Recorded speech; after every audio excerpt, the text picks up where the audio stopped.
हाँ जी, good afternoon. कैसे हैं आप लोग? बढ़िया है।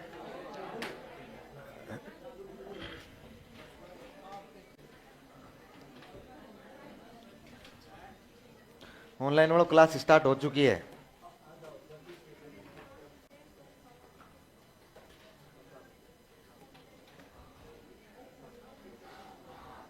उस स्लाइड का। हाँ,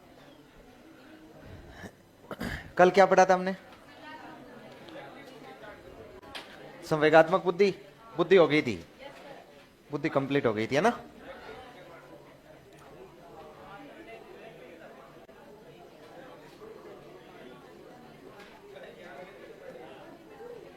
आज क्या पढ़ेंगे?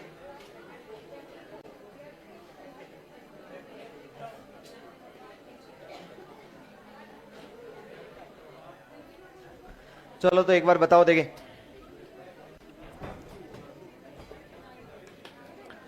एक बार बताओ। व्यक्तित्व पढ़ रहे थे?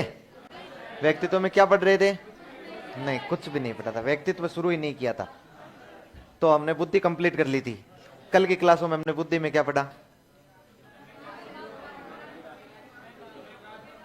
संवेगात्मक बुद्धि से पहले बुद्धि का मापन, उससे पहले बुद्धि का परीक्षण।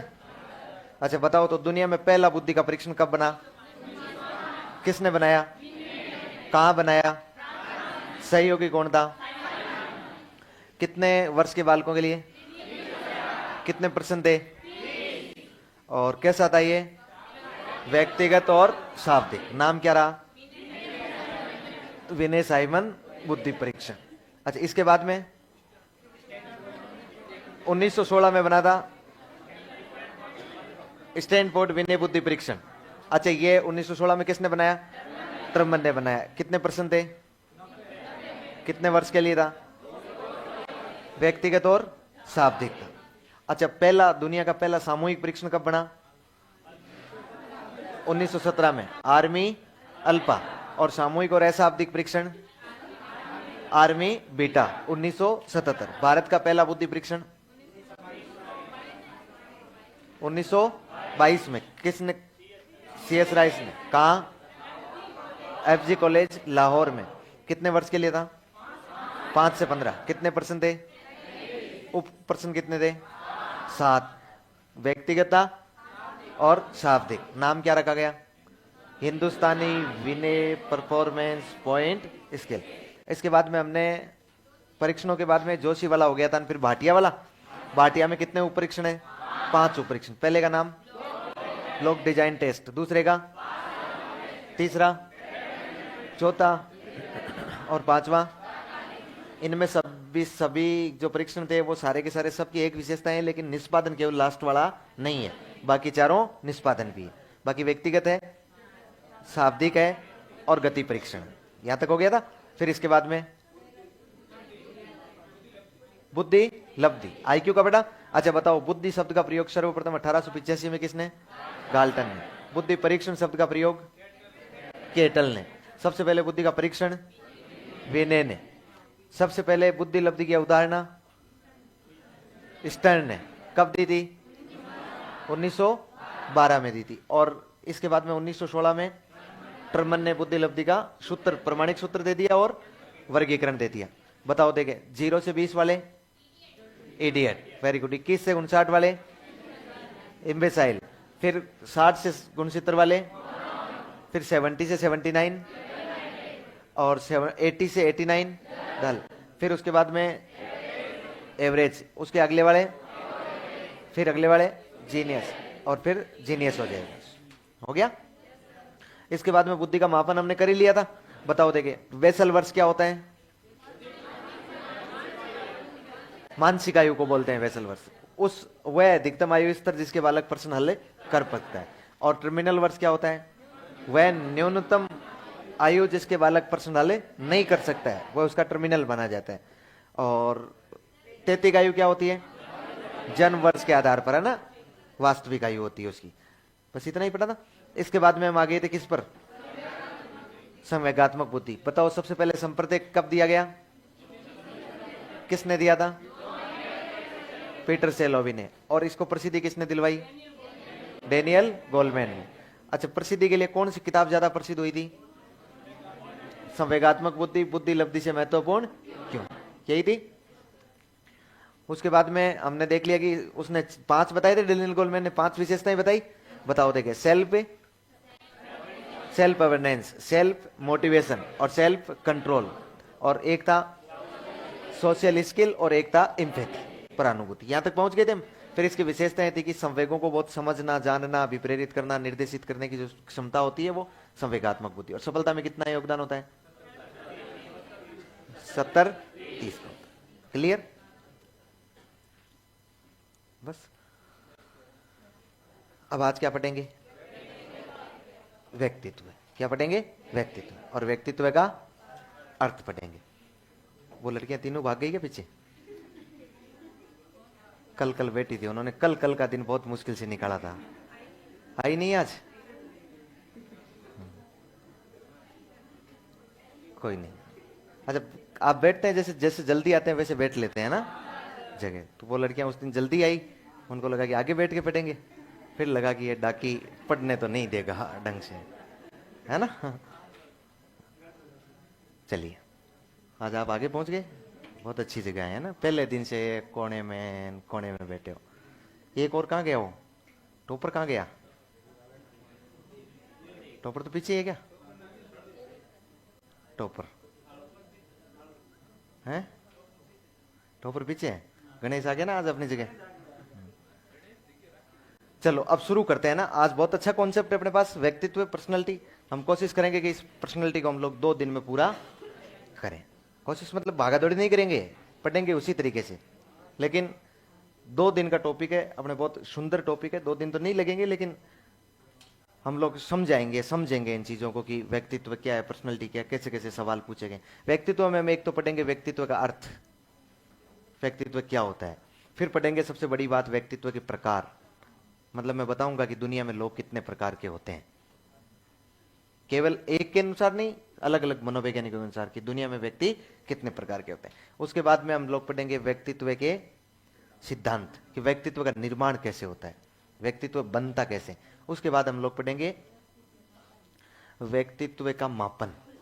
लास्ट में मापेंगे, जैसे बुद्धि मापी है वैसे हम लोग पर्सनैलिटी का मेजरमेंट करेंगे कि क्या पर्सनैलिटी, कौन व्यक्ति किस प्रकार का है।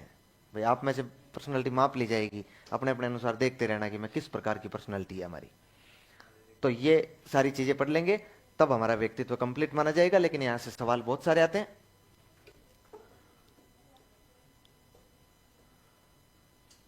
यदि कोई बच्चा संडे के दिन भी तैयार होकर स्कूल के लिए तैयार हो जाता है तो कौन से सिद्धांत का को फॉलो कर रहा है? संडे के लिए भी तैयार हो जाता है तो मुझे लगता है बालक की याददाश्त कम है। संडे को भी स्कूल जा रहा है मतलब बालक की क्या है, याददाश्त कम है उसकी। हेडिंग लगा ली, व्यक्तित्व का अर्थ।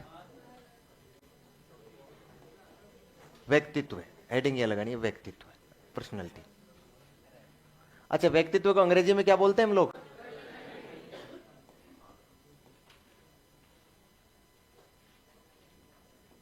पर्सनैलिटी। लिखो तो पहली लाइन लिखो, लिखो अंग्रेजी का पर्सनैलिटी शब्द, अंग्रेजी का पर्सनैलिटी शब्द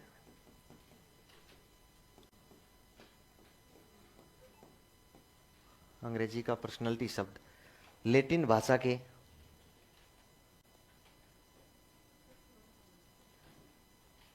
अंग्रेजी का पर्सनैलिटी शब्द लैटिन भाषा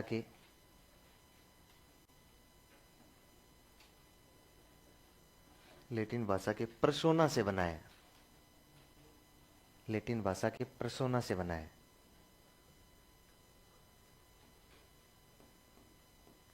जिसका अर्थ होता है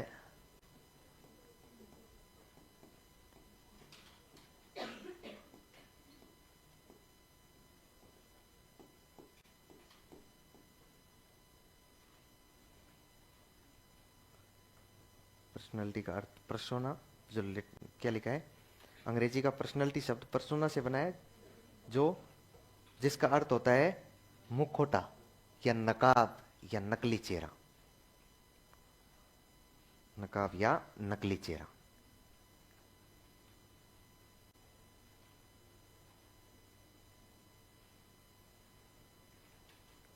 या नकाब या नकली चेहरा।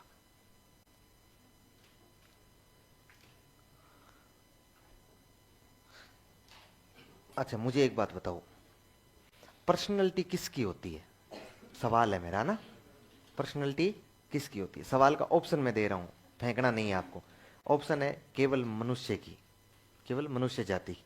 ऑप्शन बी अन्य प्राणियों की, और ऑप्शन सी सभी की। 3 ऑप्शन हो गए। पर्सनैलिटी किसकी होती है, व्यक्तित्व किसका होता है? अच्छा, ऑप्शन ए वाले हाथ खड़े करो। बहुत बढ़िया। ऑप्शन बी वाले हाथ खड़े करो। ऑप्शन सी वाले हाथ खड़े करो। Very good. अपने घर में आपने कभी ऐसा सुना है क्या कि मेरी भैंस की पर्सनैलिटी बहुत अच्छी है? व्यवहार को पर्सनैलिटी नहीं कहते हैं। कभी विशेषताएं ऐसी बताते हैं क्या कि यार तेरी बकरी की विशेषताएं बताए, तो कहते हैं कि यार मेरी बकरी की एक तो पर्सनैलिटी है ना, वो बहुत गजब की है। गाय की पर्सनैलिटी गजब की है। हो सकती है क्या? ध्यान रखना है, पर्सनैलिटी केवल किसकी होती है? मनुष्य की होती है। पर्सनैलिटी किसकी होती है? मनुष्य की होती है। एक बात क्लियर हो गई। दूसरी बात ये, जैसे मान लो आप लोग खड़े हैं और सामने से एक तेज गति से कार आ रही है, और महंगी कार है। वो कार आपसे थोड़ी दूर आके रुकती है। रुकने के बाद उस कार से एक ड्राइवर उतरता है, एक व्यक्ति उतरता है जिसने बिल्कुल सफेद झक कपड़े पहन रखे हैं, चश्मा लगा रखा है, क्या उसकी हेयर स्टाइल है, और गजब वाली घड़ी बांध रखी है, जूते गजब के पहन रखे हैं, लाल कलर के। फिर हाँ, भागेड़ जी वाले नहीं हो। फिर फिर उसके बाद वो उतर के आपकी ओर चल कर आता है। ऐसा लग रहा है जैसे सलमान खान चल रहा है। आप कहते हैं वाह क्या पर्सनैलिटी है, यही कहते हैं। ध्यान रखना, वो पर्सनैलिटी नहीं है। प्राचीन काल में माना जाता था, प्राचीन काल में व्यक्ति के केवल शारीरिक गुणों को पर्सनैलिटी माना जाता था। प्राचीन काल में व्यक्ति की पर्सनैलिटी तो केवल व्यक्ति की होगी, मतलब मनुष्य की होगी, लेकिन प्राचीन काल में पर्सनैलिटी केवल शारीरिक गुणों को माना जाता था कि जिसके शारीरिक गुण जैसे है ना, उस व्यक्ति की पर्सनैलिटी वैसी है, उसके गुण भी आंतरिक भी वैसे ही होंगे। इसीलिए इस पर्सोना शब्द का अर्थ क्या होता है? मुखौटा, नकली चेहरा या नकाब। आप देखते हैं कई बार मेले में जाते हैं, एक मुखौटों की दुकान पर रुकते हैं जहां मुखौटे मिल रहे होते हैं। अब आप लोग कौन सा मुखौटा उनमें से लेंगे, एक बार लगा लगा के देखते हैं आप। आपने यदि शेर वाला मुखौटा लगाया है तो निश्चित रूप से आप आपके साथी के साथ वही व्यवहार करेंगे जैसा शेर करता है।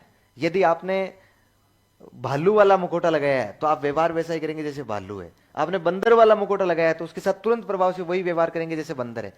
और यदि आपने कुत्ते वाला मुखौटा लगाया है, व्यवहार वही करेंगे कि नहीं करेंगे? मेरा कहने का मतलब है कि प्राचीन काल में केवल बाहरी दिखावट, बाहरी आवरण को पर्सनैलिटी मान लिया जाता था, लेकिन आधुनिक मनोवैज्ञानिक कह रहे हैं ये पर्सनैलिटी नहीं। पर्सनैलिटी तो व्यक्ति के बाह्य यानी शारीरिक, शारीरिक और साथ में कौन से? मानसिक। यदि दोनों प्रकार के, यदि वो व्यक्ति जो उतर कर आपकी तरफ आ रहा था वो व्यक्ति दिमाग से पैदल है, तो उसको हम एक अच्छी पर्सनैलिटी नहीं कह सकते हैं। अच्छी पर्सनैलिटी कहेंगे दोनों प्रकार के गुण क्या होने चाहिए, उसमें होने चाहिए। तो बाह्य और आंतरिक गुणों का जो संगठन होता है ना, वो संगठन क्या कहलाता है? व्यक्तित्व कहलाता है। ध्यान रह जाएगा, पर्सनैलिटी कहलाती है। लिखो, अगली लाइन में लिखो, लिखो प्राचीन काल में, प्राचीन काल में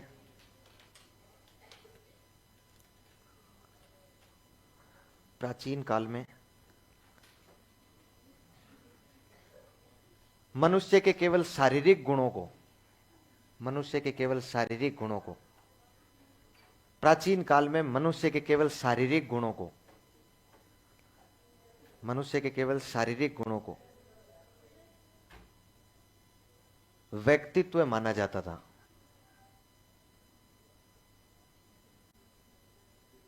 व्यक्तित्व माना जाता था। शारीरिक गुणों को व्यक्तित्व माना जाता था। नेक्स्ट लाइन में, लेकिन आधुनिक काल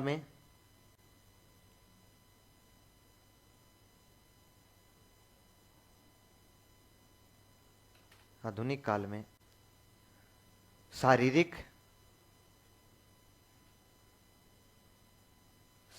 कोष्टक में क्या लिखना है? कौन से गुण है ये? बाह्य का आंतरिक है? बाह्य, एक्सटर्नल। लेकिन आधुनिक काल में शारीरिक एवं मानसिक, कोष्टक में क्या लिखना है? आंतरिक।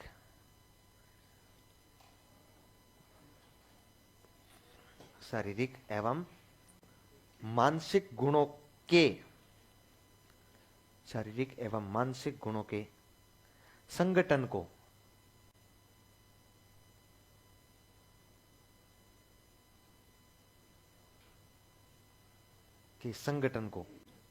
व्यक्तित्व माना जाता है। व्यक्तित्व माना जाता है।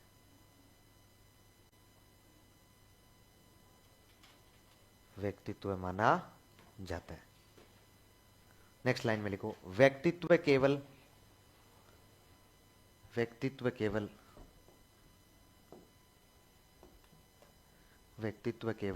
मनुष्य का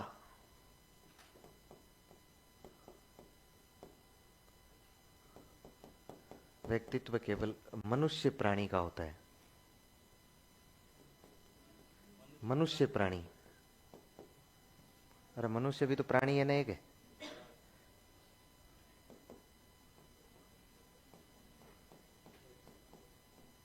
अगला सवाल देखिए।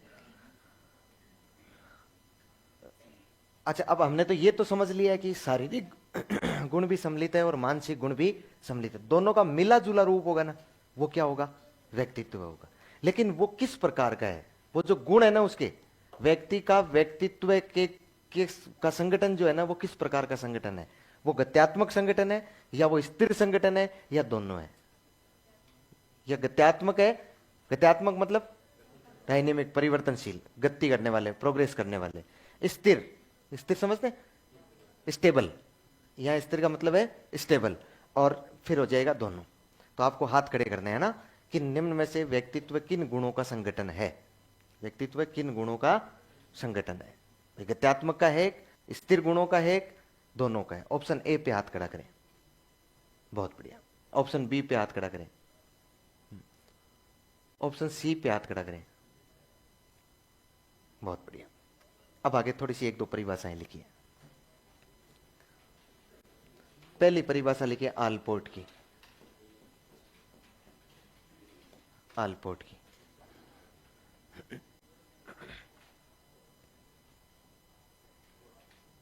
आलपोर्ट की लिखे। लिखो, व्यक्तित्व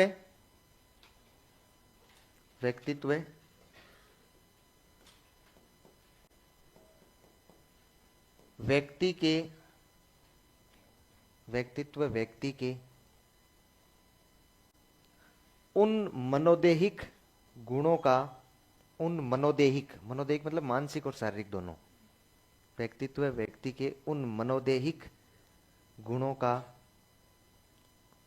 व्यक्तित्व व्यक्ति के उन मनोदेहिक गुणों का गत्यात्मक संगठन है। व्यक्तित्व व्यक्ति के उन मनोदेहिक गुणों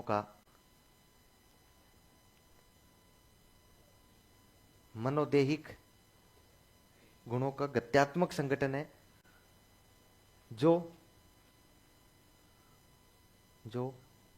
उसे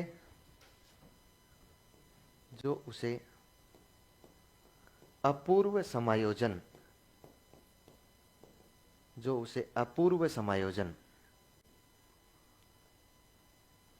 प्रदान करते हैं। जो उसे अपूर्व समायोजन प्रदान करते हैं।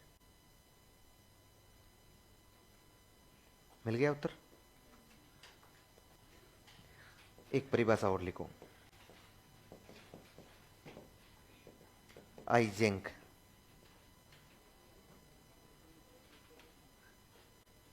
आइजेंग।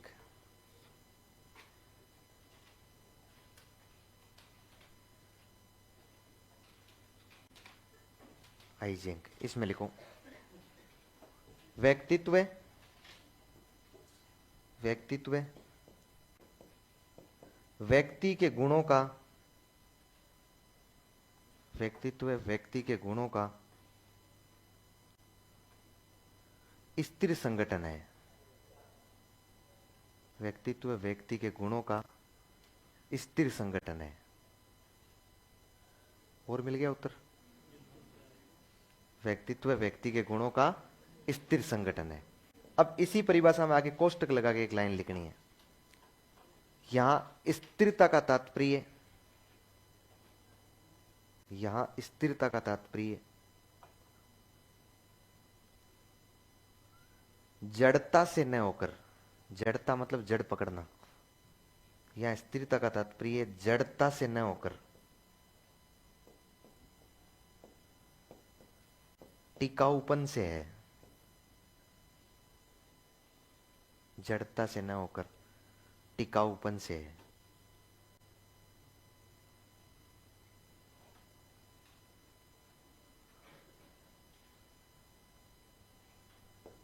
एक व्यक्ति की और परिभाषा लिखो, वुडवर्थ। वुडवर्थ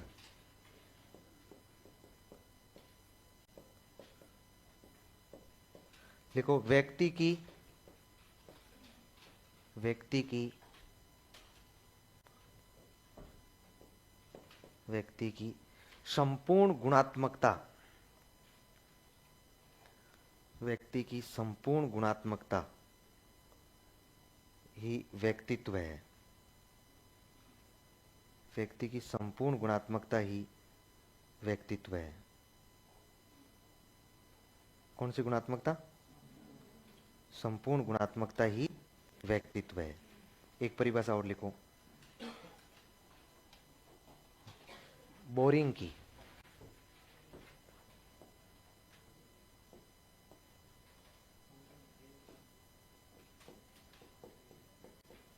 बोरिंग की, बोरिंग था ना बुद्धि वाला। लिखो, व्यक्तित्व, व्यक्तित्व व्यक्ति का सामान्य, व्यक्तित्व व्यक्ति का सामान्य व स्थायी समायोजन है। व्यक्ति का सामान्य व स्थायी समायोजन है।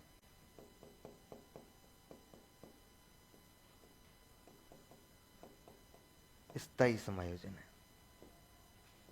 नेक्स्ट लिखो,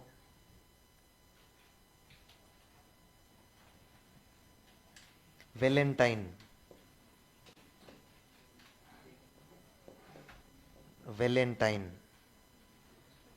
डे नहीं है, डे हटा देना। वैलेंटाइन,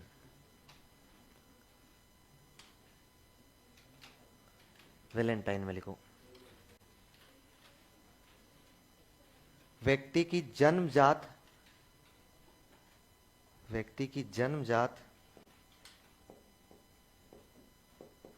एवं अर्जित प्रवृत्तियां, जन्मजात एवं अर्जित प्रवृत्तियों का योग ही व्यक्तित्व है। व्यक्ति की जन्मजात एवं अर्जित प्रवृत्तियों का योग ही व्यक्तित्व है। जन्मजात एवं अर्जित प्रवृत्तियों का योग ही व्यक्तित्व है।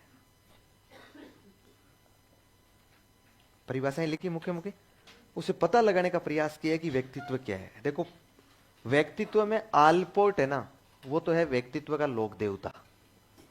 इसका मतलब है कि आलपोर्ट इतना महत्वपूर्ण है कि व्यक्तित्व सारा उसी के इर्द गिर्द घूमता है। तो हम लोग व्यक्तित्व में जब भी बात करेंगे तो पहला सवाल आलपोर्ट पर ही करेंगे और आलपोर्ट के द्वारा ही पूछा जाएगा, आगे आलपोर्ट और काम आएगा।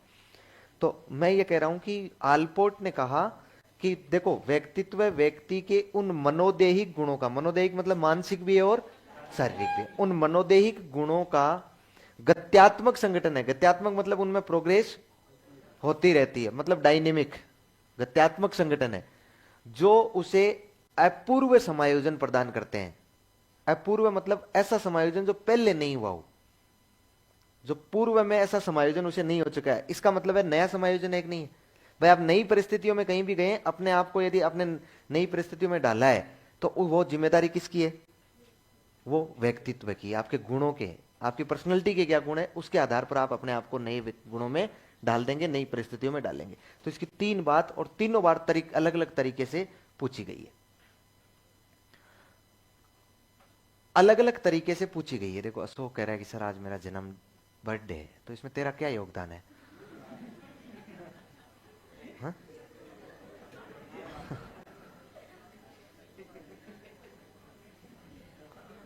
विवाह होता तो योगदान होता। फिर भी तेरे को जन्मदिन की शुभकामनाएं। एक पूछ रहा है कि सर समायोजन और कुसमायोजन, ये हम अगला टॉपिक पढ़ेंगे, समायोजन और कुसमायोजन आगे पढ़ेंगे हम लोग। सुनिए, गत्यात्मक कैसे गुण? गत्यात्मक, मनोदेयिक और मनोदेयिक कैसे गुण है? गत्यात्मक। जो कौन सा समायोजन देते हैं? अपूर्व समायोजन। तीनों शब्द पूछे गए हैं कि निम्न में से आलपोर्ट के अनुसार कौन सा नहीं है, व्यक्तित्व का कौन सा गुण नहीं है? एक तो कौन सा है? मनोदेयिक, दूसरा गत्यात्मक, तीसरा अपूर्व समायोजन। ध्यान रखिएगा। अच्छा, फिर दूसरी बात आइजेंग का आया। आइजेंग ने एक अलग बात कही। आइजेंग ने कहा कि व्यक्तित्व व्यक्ति के गुणों का स्थिर संगठन है। या स्थिरता का मतलब यह नहीं है कि जड़ पकड़ लियो, आगे बढ़ नहीं रहा हो। स्थिरता का मतलब है आपने कोई गुण ग्रहण किया है ना, तो वो आप में टिक कर रहेगा। स्थिरता का मतलब स्टेबल से है, मतलब वो गुण, जैसे मान लीजिए आज आपने व्यक्तित्व का एक नया गुण लिया कि मुझे आज ईमानदारी बरतनी है, मुझे आज से ईमानदारी बरतनी है। यदि वो ईमानदारी का गुण आप में आके टिक गया तो वो स्थिर हो गया। हाँ, प्रोग्रेस कर सकता है वो। अल्पोर्ट कहता है वो गत्यात्मक है। ईमानदारी आप में 10% थी, वो 20% जा सकती है, 30% जा सकती है। लेकिन ईमानदारी का गुण आज आया और कल वापस चला गया, वो व्यक्तित्व नहीं है। वो गुण कम से कम आप में क्या रहना चाहिए? स्थिर रहना चाहिए। स्थिर का मतलब टिकाऊपन, मतलब चलना चाहिए। टिकाऊपन का मतलब यही तो होता है, आज चप्पल की जोड़ी लेकर आए, कल टूट गई, तो इसका मतलब वो टिकाऊ नहीं है। वो टिकाऊ वही होगी जो लंबे समय तक चलेगी। तो जो गुण आपने ग्रहण कर लिया व्यक्तित्व में और वो गुण लंबे समय तक चल रहा है, आगे भले ही वो प्रोग्रेस कर रहा है, उस प्रकार के गुण को हम लोग बोलते हैं स्थिर गुण। क्या बोलते हैं? स्थिर। तो मुझे बताओ, व्यक्तित्व के गुण गत्यात्मक भी होते हैं और साथ में क्या होते हैं? स्थिर भी होते हैं। तो दोनों हो जाएंगे ना उस क्वेश्चन के अकॉर्डिंग। फिर इसके बाद में अगला आया, और वुडवर्थ। अच्छा, वुडवर्थ ने क्या कहा? वुडवर्थ ने कहा व्यक्ति संपूर्ण गुण। अच्छा, संपूर्ण गुणात्मकता का मतलब चाहे भले जन्मजात हो, चाहे भले वो अर्जित हो, चाहे भले वो शारीरिक हो, चाहे भले मानसिक हो, सभी गुणों को मिलाकर हम लोग क्या कहते हैं? व्यक्तित्व है। ये पर्सनैलिटी है। इसका मतलब अब हम लोग पर्सनैलिटी की नहीं, एक प्रकार के गुणों से तय नहीं कर सकते। पर्सनैलिटी के अंदर सारे गुण होने चाहिए। फिर बोरिंग, और बोरिंग ने तो आगे बोरिंग सी बात कह दी। उसने कहा कि सामान्य और स्थायी समायोजन। सामान्य मतलब नॉर्मली, कोई एबनॉर्मल होता है ना भाई। एबनॉर्मल जैसे मान लो वो अंतरिक्ष में गए हुए हैं, कौन गई हुई है? सुनीता विलियम्स। वो तो एडजस्टमेंट जो उनका है ना, वो तो एबनॉर्मली एडजस्टमेंट है। लेकिन नॉर्मली एडजस्टमेंट जब हम कर लेते हैं, और वो एडजस्टमेंट भी हमारा स्थायी रहता है, ऐसा नहीं अभी थोड़ी देर के लिए एडजस्टमेंट हो गया फिर वापस एडजस्टमेंट खत्म हो गया, वो आपका व्यक्तित्व नहीं। व्यक्तित्व में सामान्य भी होना चाहिए, नॉर्मल सी बात होनी चाहिए, और दूसरी बात कह रहा है कि वो स्थायी भी होना चाहिए। आपके पास रुक के भी वो व्यक्तित्व आपका रहना चाहिए, वो समायोजन रुकना चाहिए। फिर इसके बाद में आया वेलेंटाइन। वेलेंटाइन ने तो वही कह दिया कि जितनी भी जन्मजात, इसका मतलब जो भी शारीरिक वाली है, और इसका मतलब जितनी भी अर्जित है, इसका मतलब जो भी बाह्य वातावरण से जो आपने प्राप्त की, वो सारे गुणों का योग क्या कहलाएगा? व्यक्तित्व। कुल मिला के हम लोग एक ही निष्कर्ष पर पहुंचे कि व्यक्तित्व क्या होता है। तो व्यक्तित्व व्यक्ति के संपूर्ण गुण होते हैं। जितने भी व्यक्ति के लक्षण है ना, चाहे भले वो बाह्य है, चाहे वो आंतरिक है, चाहे भले वो शारीरिक रूप से है, चाहे भले वो मानसिक रूप से, चाहे जन्मजात है, चाहे भले अर्जित है, उन सभी का योग जो होगा ना, वो क्या कहलाएगा? व्यक्तित्व। और जिसमें इन सभी का योग अच्छा होगा वो व्यक्तित्व अच्छा होगा, और जिनमें इन सभी का योग कमजोर होगा वो क्या होगा? व्यक्तित्व कमजोर माना जाएगा। क्लियर? चलिए अब आगे बढ़ते हैं।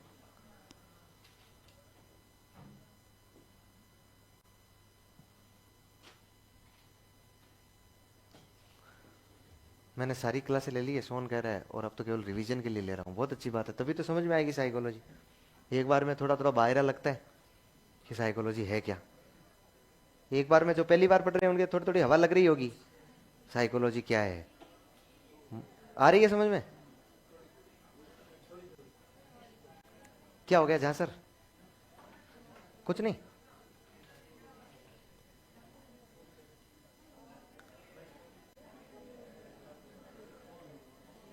अरे रहने दो।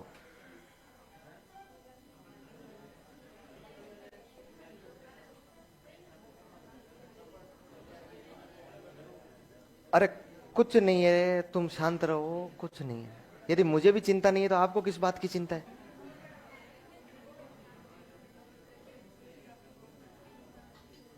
हाँ, हेडिंग लगाओ व्यक्तित्व के प्रकार।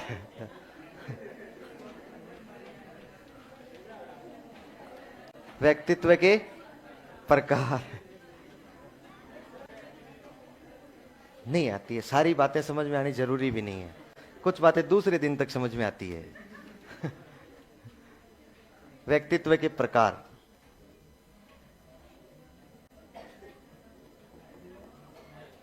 व्यक्तित्व के प्रकार। अरे क्या हो गया, शांत हो जाओ ना। व्यक्तित्व के प्रकार लिखो। पर्सनालिटी के प्रकार हम लोग पढ़ेंगे। अच्छा,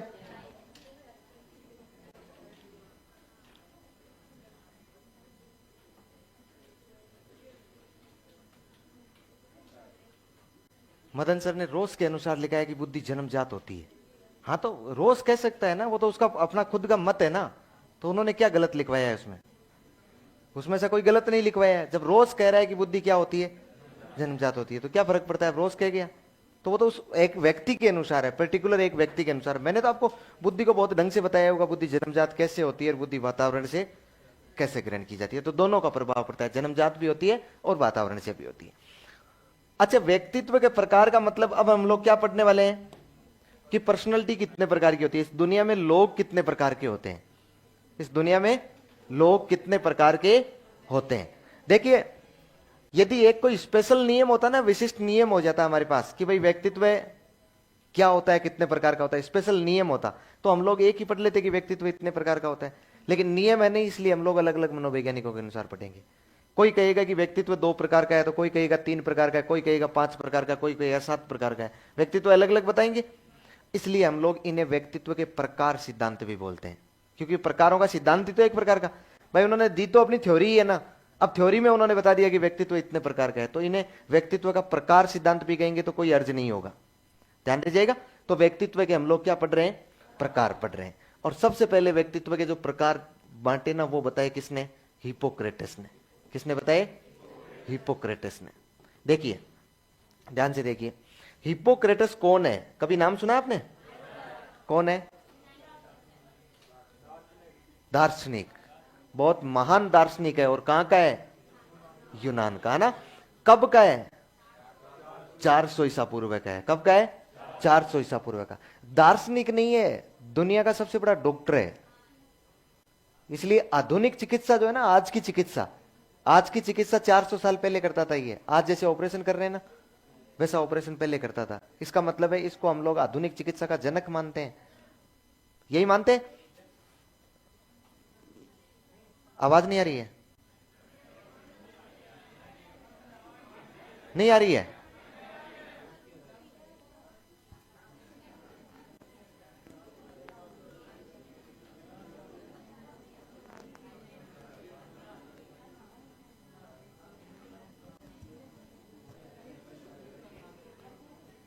अब तो आ रही है ना?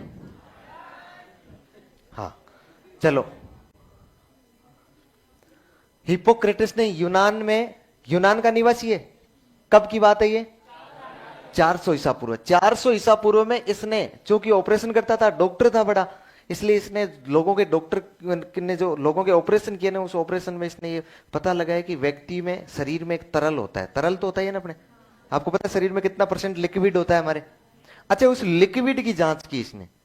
तो लिक्विड की जांच की, हर व्यक्ति के लिक्विड की जांच करता था कि उस लिक्विड में कितना % कौन से पदार्थ है। अलग अलग होते हैं ना, जैसे कोलेरिक होता है, मेलेनो कोलेरिक होता है, जैसे मान लो उसमें ब्लड होता है, या फिर उसमें श्लेष्मा होता है। कौन कौन सा उसमें तरल पाया जाता है। तो तरल तो सारे ही होते हैं सभी में, लेकिन किस में कौन सा तरल सर्वाधिक होता है, उसके आधार पर इसने व्यक्तित्व का वर्गीकरण करना शुरू किया। तो इसको पता लगा कि पूरी दुनिया में केवल 4 ही प्रकार के लोग होते हैं। कितने होते हैं? 4। किसके आधार पर? अपने शरीर में बहने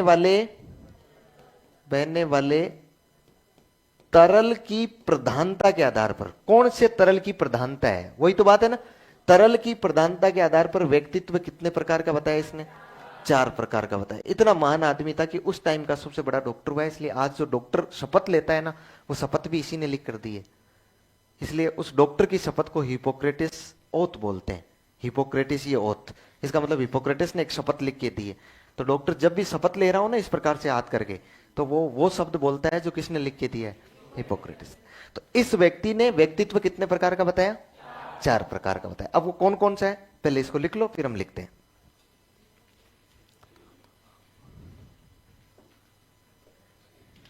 लिखो। सबसे पहले तो किसके अनुसार लिखना है? हिपोक्रेटस। व्यक्ति का नाम लिख लो, हिपोक्रेटस।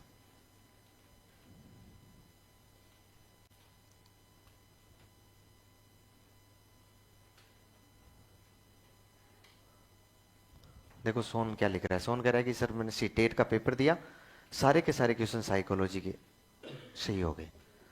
पूरी पढ़ रखी थी, पहले पढ़ रखी थी तो पूरे सही हो गए।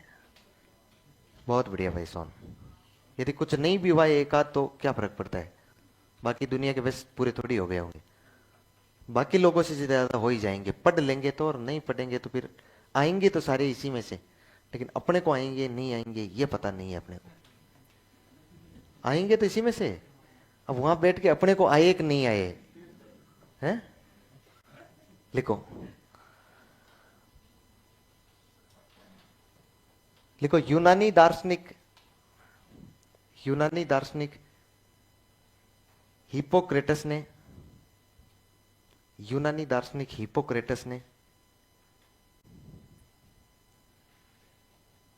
400 ईसा पूर्व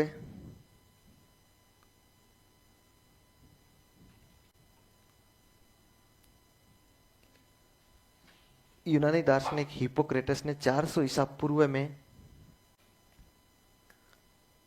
शरीर में बहने वाले तरल की प्रधानता के आधार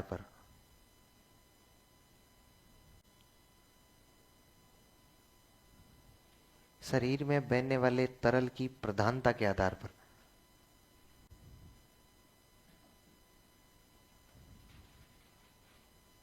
व्यक्तित्व के 4 प्रकार बताए हैं। व्यक्तित्व के 4 प्रकार बताए हैं। व्यक्तित्व के 4 प्रकार बताए हैं। कितने प्रकार बताए हैं? बहुत शांति से सुनेंगे आप, है ना। देखो, एक प्रकार बताया जिसका इसने नाम लिया है सेंगेवाइन। क्या नाम है? सेंगेवाइन। एक इसने नाम बताया जिसका नाम लिया है प्लेगमेटिक। क्या नाम है? केवल देखना है ना, प्लेगमेटिक। एक इसने नाम दिया जो है कोलेरिक। एक इसने नाम बताया जिसका नाम है मेलेनो कोलेरिक। क्या नाम है? मेलेनो कोलेरिक। एक तो है सेंगेवाइन, एक है प्लेगमेटिक, एक है कोलेरिक, एक है मेलेनो कोलेरिक।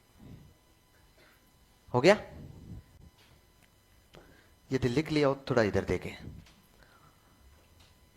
ये अपने आप में इंग्लिश के नाम है, ठीक है ना, इसलिए हिंदी याद ही नहीं करनी है, ये इंग्लिश ही अपने आप में। सेंगेवाइन वह व्यक्ति होगा जिसके शरीर में किसकी प्रधानता होगी? रक्त की प्रधानता होगी, मतलब ब्लड ज्यादा होगा। क्या ज्यादा होगा? ब्लड, रक्त। प्लेगमेटिक वह होगा जिसके शरीर में कफ की प्रधानता होगी। किसकी होगी?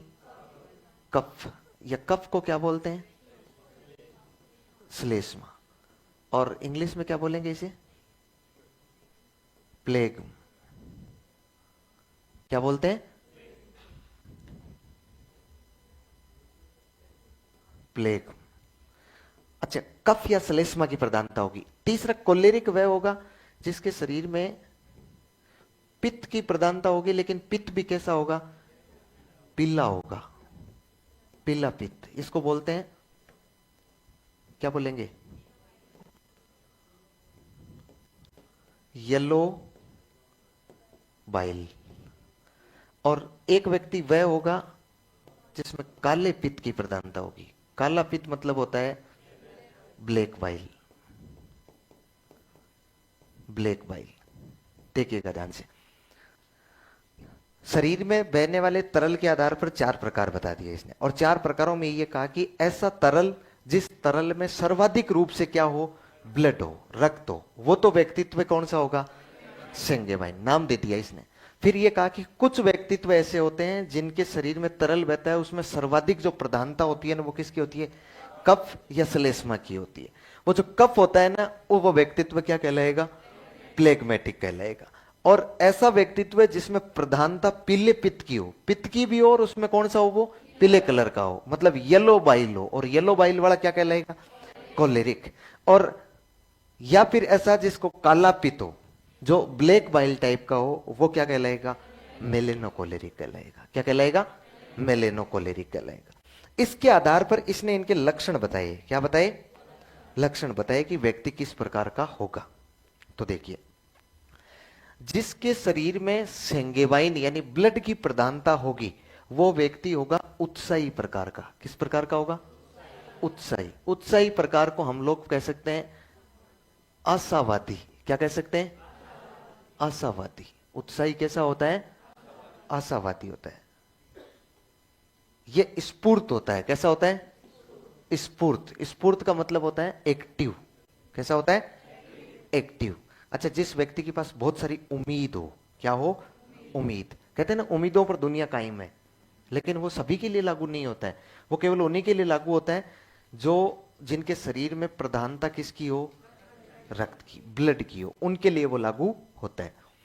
जिसके पास बहुत ज्यादा उम्मीद हो, उत्साही, उत्साह होता है, उसके लिए रोजाना हर सुबह एक नई किरण, एक नई ऊर्जा का संचार करती है उसमें, और रोजाना वो व्यक्ति कुछ न कुछ नया करने के लिए अग्रसर रहता है, हमेशा वो एक्टिव रहता है।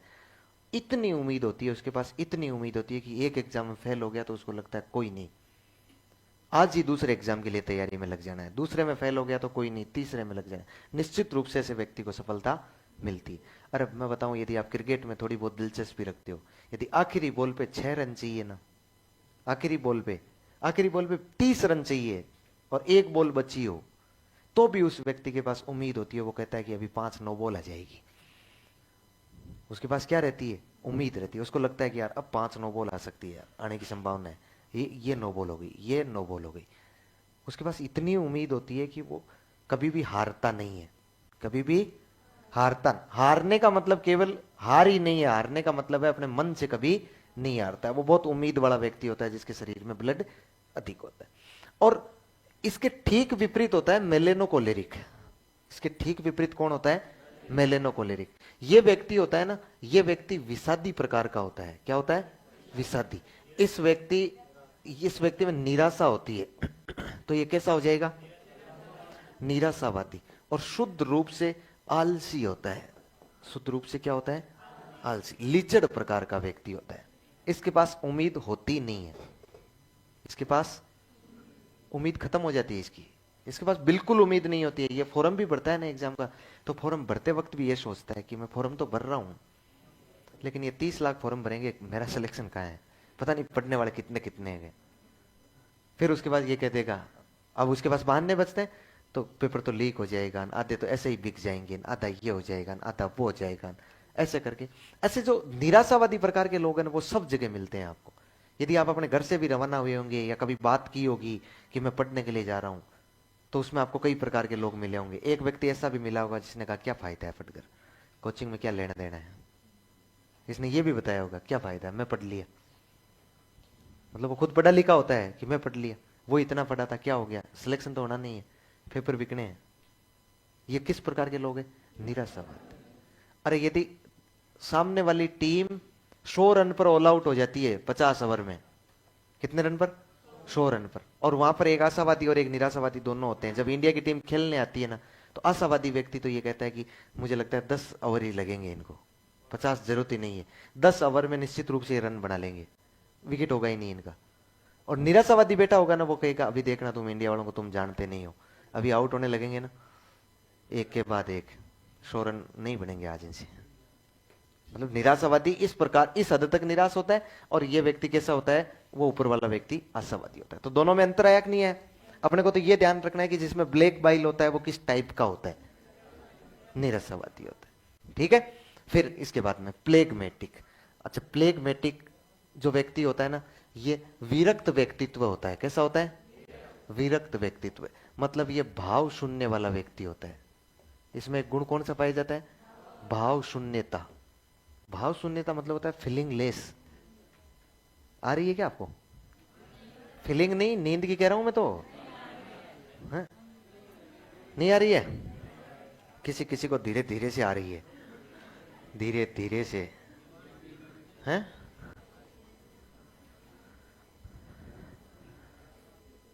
किस किस को आ रही है? आ रही है ना? गिर जाएगा तार से। हाँ। देखो तो, अच्छा आपने देवदास जानते हैं? देवदास को जानते हैं ना? किस प्रकार का होता है? फीलिंग लेस होता है ना, कोई फीलिंग नहीं। अरे क्लास में ऐसे स्टूडेंट, मैं यदि कोई अच्छी बात कहता हूं ना, हंसने वाली बात कहता हूं ना, उस बात पर भी नहीं हंसते हैं।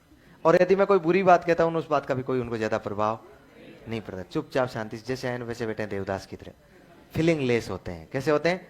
Feeling less. उस व्यक्ति को कितना भी कुछ कह दिया जाए, ज्यादा खुशी हो तो उसको कोई खुशी नहीं होती है, और गम भी उसे नहीं होता, वो अपनी एक स्टेज से चलता रहता है। विरक्त प्रकार का होता है।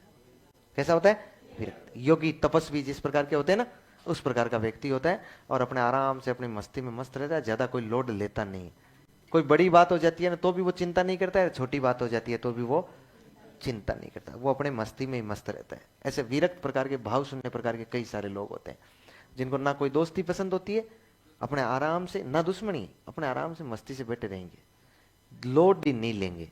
घर में शादी विवाह का प्रोग्राम है ना, तो भी लोड नहीं लेते, आराम से 9 बजे उठते हैं मस्ती से, और कितने ही मेहमान आए हुए हैं आ जाएंगे, मिल लेंगे, बीच में मिलेंगे तो नहीं तो कोई नहीं, खाना वाना खा लेंगे और अपने मस्त रहेंगे। वो फीलिंग लेस होते हैं, उनको वो फीलिंग नहीं होती है। इसका मतलब है भाव शून्य। या किस प्रकार के होते हैं? विरक्त प्रकार के। जान रहे हो ना आप अपने आप में से कितने कितने व्यक्तित्व आ गए हैं आपके पास? कौन उत्साही है? आशावादी है ना। कौन ये नीचे वाले हैं? निराशावादी हो? कोई नहीं है? नहीं है? हाँ, ऊपर वाले में, नीचे वाले में, विरक्त में, भाव शून्य में, ऊपर वाले में ही है सबके सब है, फीलिंग लेस। अच्छा, एक पीछे से हाथ खड़ा कर रहा है कि सर मैं निराशावादी प्रकार का हूं, आलसी प्रकार का हूं, लिचड़ प्रकार का हूं।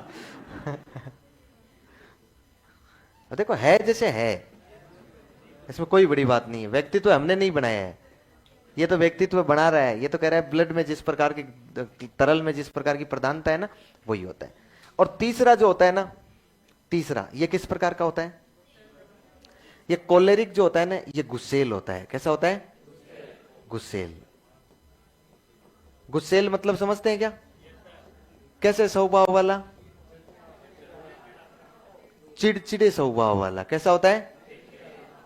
चिड़चिड़े स्वभाव। चिड़चिड़े स्वभाव वाला गुस्सेल होता है। आपने देखा ना, दुनिया में ऐसे बहुत सारे होते हैं, पता नहीं लगता है। अच्छा, ये जो भाव, ये जो चिड़चिड़ा स्वभाव वाला नहीं, तुनुक मिजाजी होता है। कैसा होता है? तुनुक मिजाजी। अरे तुनुक मिजाजी का मतलब ये होता है कि ऐसे आपके आसपास में दोस्त पाए जाते होंगे जिनके साथ आप मजाक वजाक करते हैं, उनके साथ मजाक कर रहे होते हैं ना, तो ये आज जिस बात पर बहुत जोर जोर से हंस रहे हैं ना, और पता नहीं होता है बातों ही बातों में कौन सी बात पर रूठ जाएंगे। नाराज होते हैं ना, बातों ही बातों में कौन सी बात पर रूठ जाएंगे, पता ही नहीं। कल जिस बात पर बहुत तेज गति से हंस रहे थे ना, आज उसी बात को लेके बैठ जाएंगे, बताएंगे और नहीं। उनका मिजाज जो होता है ना, वो बदलता रहता है। तुनुक मिजाजी होते हैं। तुनुक मिजाजी मतलब बहुत जल्दी से उनका मिजाज बदल, तुरंत प्रकार से रूठ जाएंगे। अच्छा, ऐसे रूठे हुए लोगों को कोई मनाता भी नहीं है, तो ये अपने आप से थोड़ी देर में अपने आप ही मान जाएंगे। और अपने आप ही मान जाएंगे, अपने आप ही हंसते खिलखिलाने लग जाएंगे आपके साथ, और फिर उस हंसी खिलखिली में आपको उससे कुछ ना कुछ तो कहा जाएगा, क्योंकि इतनी देर झेले ना उस व्यक्ति को, तो कुछ ना कुछ कहा जाएगा, तुरंत वापस रूठ जाएंगे। ये तुनुक मिजाज। गुस्सा तो इनके नाक पर होता है, गुस्सा तो नाक पर होता है। जब खाना बना के घर वाले सामने थाली रखेंगे, उसमें नमक कम है ना, तो ये नहीं कहेंगे नमक लेके आओ, वो थाली यक गई। तुनुक मिजाजी ऐसे होते हैं जिनके,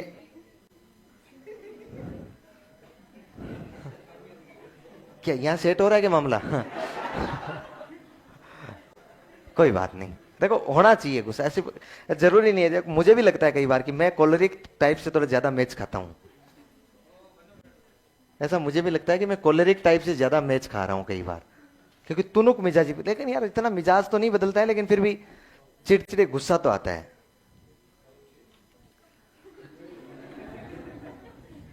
आप इस क्लास के ही हो क्या?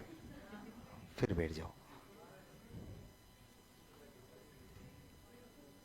बिठा लो, छोटी सी बच्ची है।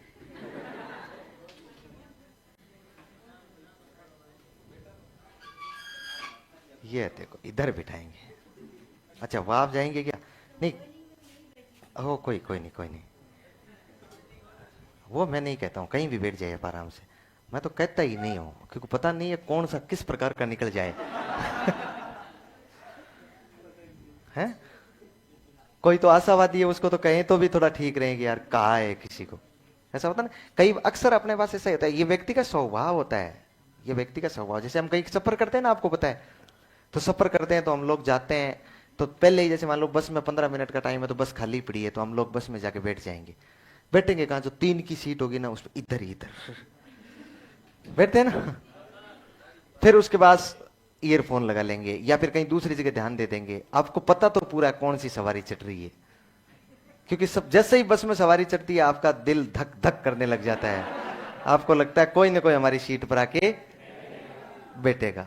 अब जैसे जैसे जैसे जैसे वो सवारी पास जाती है, आप ऐसा बिहेवियर करते हैं कि उससे से आपको तो पता ही नहीं कि आप आ रहे हैं क्या, ध्यान ही नहीं देते। तो बेचारा सवारी वाला ही सोचता है कि अपने ध्यान में ही है, वो आगे जाके बैठ जाता है। लेकिन जब अंत में कोई जगह नहीं होती है, तो फिर वो आके, फिर क्योंकि हम लोग क्या करते हैं, हम लोग इसलिए उस सीट को बचा के रखते हैं कि क्या पता कोई ढंग की सवारी आ जाए।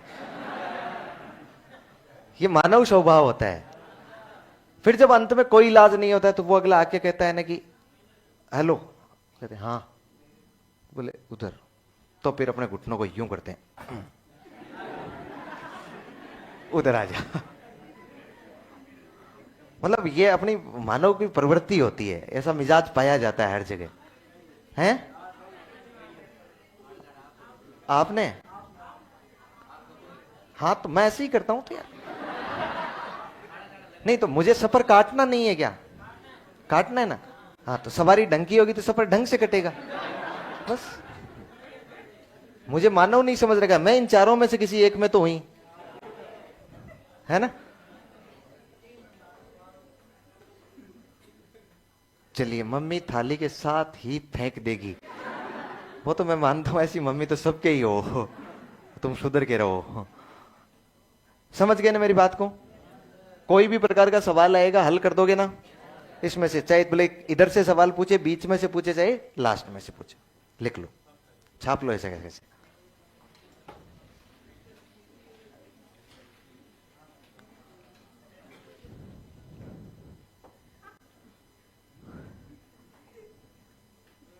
हंस ले, दूसरों को हंसने वालों हैं, फ्रेंड ही है ना, फिर तो कोई बात नहीं। समस्या मुझे होती है, क्योंकि हमेशा गलती बड़े वान की होती है। यदि लड़ाई तुमने की ना, तो दोषी मैं माना जाऊंगा।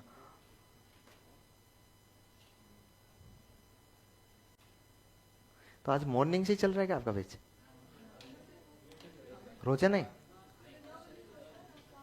क्या पढ़ते हैं सुबह? 7 बजे से? खाना वाना लेकर आते हो आप, है ना? कर बीच में चले जाते हैं? यहां लाने का देखो आनंद ही अलग है।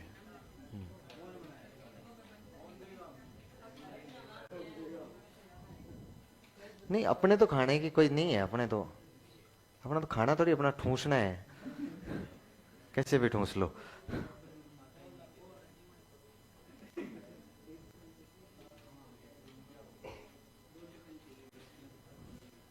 लिख लो, चुपचाप ही लिख लो।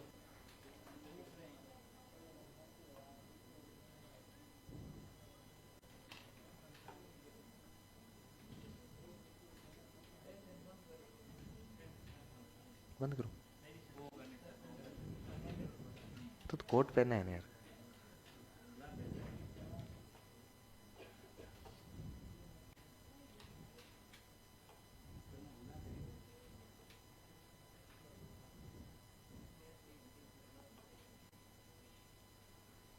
हर मनोवैज्ञानिक अपने अपने अनुसार बताएगा। आप अपना अपना खुद का वर्गीकरण करते जाइएगा। हर प्रकार में आप लोग हर सिद्धांत में कहां रखे जाएंगे ये देखते जाइएगा।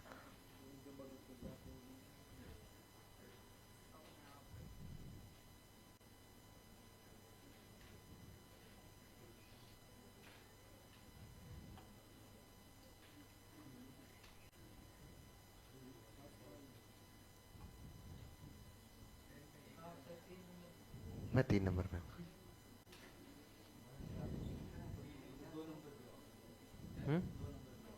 मैं 2 नंबर पे हूं। नहीं यार, इतने बुरे दिन तो नहीं देखे मैंने। हाँ 3 हो सकता है, 2 में तो नहीं हूं। हैं?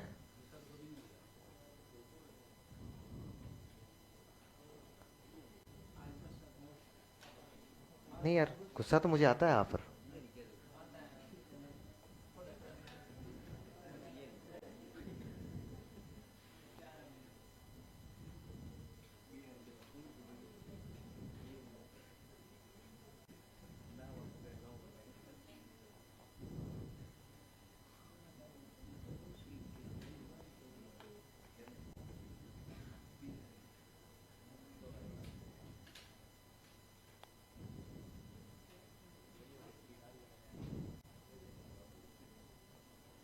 कुछ कुछ लक्षण मेरे में ये भी है, ब्लैक बाइल वाले भी, कुछ ब्लड वाले भी है। इन्होंने सीधी सीधी नहीं बता, मिक्स करते नहीं इनको तो ठीक रहता।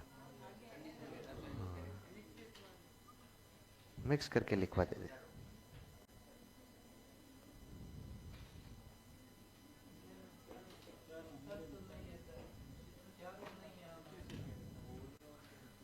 सर मैं तो फर्स्ट नंबर वाले में हूँ। बहुत बढ़िया है।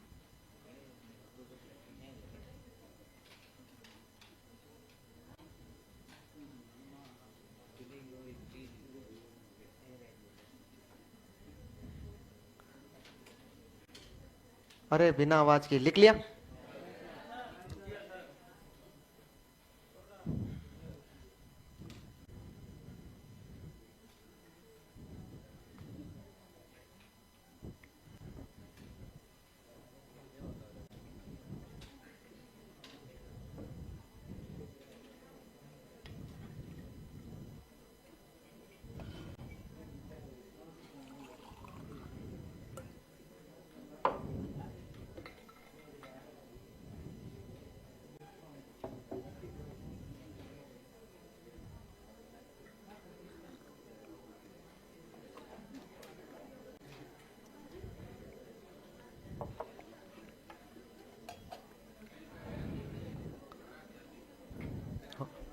है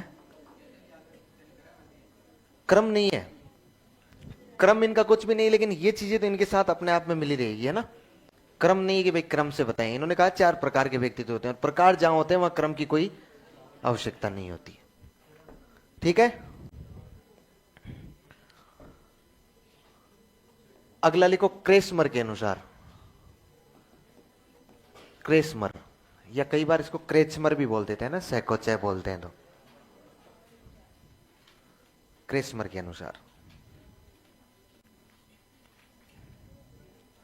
के अनुसार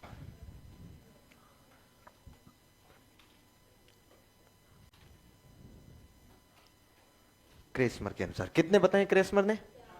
तो आगे डेस लगा के लिख लेना 4 प्रकार। बता सकते हैं कौन कौन से बताए? कौन सा? एक तो इसने बताया, लिखना नहीं है ना, पिकनिक। एक इसने बताया एथलेटिक, और एक इसने बताया एस्थेनिक। क्या बताया? एस्थेनिक। इस एस्थेनिक को कई बार बोलते हैं लेप्टोसोमेटिक। क्या हो जाएगा? लेप्टोसोमेटिक। एक इसने बताया है डाइप्लेस्टिक, डाइप्लेस्टिक, ठीक है। एक तो कौन सा बताया? पिकनिक। एक कौन सा बताया? एथलेटिक। एक कौन सा बताया? एक कौन सा बताया? लेप्टोसोमेटिक। इस एस्थेनिक को क्या बोलते हैं? लेप्टोसोमेटिक। और एक हो गया डाइप्लेस्टिक। अब समझाता हूं मैं ना, ध्यान से समझना, अपने आप पे ध्यान भी देना है कि मैं किस प्रकार का हूं क्रेसमर के अनुसार। क्रेसमर ने कहा कि पिकनिक कौन होता है? क्रेसमर ने कहा पिकनिक कौन होता है? उसने कहा कि ऐसा व्यक्ति जिसकी मैं विशेषताएं बता रहा हूं, जिसका कद छोटा, कद छोटा, शरीर मोटा, कद छोटा, शरीर मोटा, कद छोटा, शरीर मोटा, अधिक चर्बी वाला, अधिक चर्बी वाला, सामाजिक, कैसा होता है? सामाजिक, उदारवादी, सामाजिक होगा, उदारवादी होगा, क्रोध नहीं आएगा, खाने पीने का शौकीन, पार्टियों का क्या होगा? शौकीन, क्रोध तो नहीं आएगा। देखो कितनी बातें बताई मैंने। कद छोटा समझ पा रहे हैं? कद छोटा होगा, शरीर मोटा, तो बताओ आदमी गोल मटोल होगा कि नहीं होगा? गोल मटोल होगा। इसलिए इसको दूसरा नाम कह सकते हैं गोलकाय। क्या बोल सकते हैं? गोलकाय। अरे अपने अपनी भाषा में लिखे ना, सीधा सीधा गोलाकार।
हाँ, अच्छा बताओ, इसको हम लोग गोलाकार मान सकते हैं ना?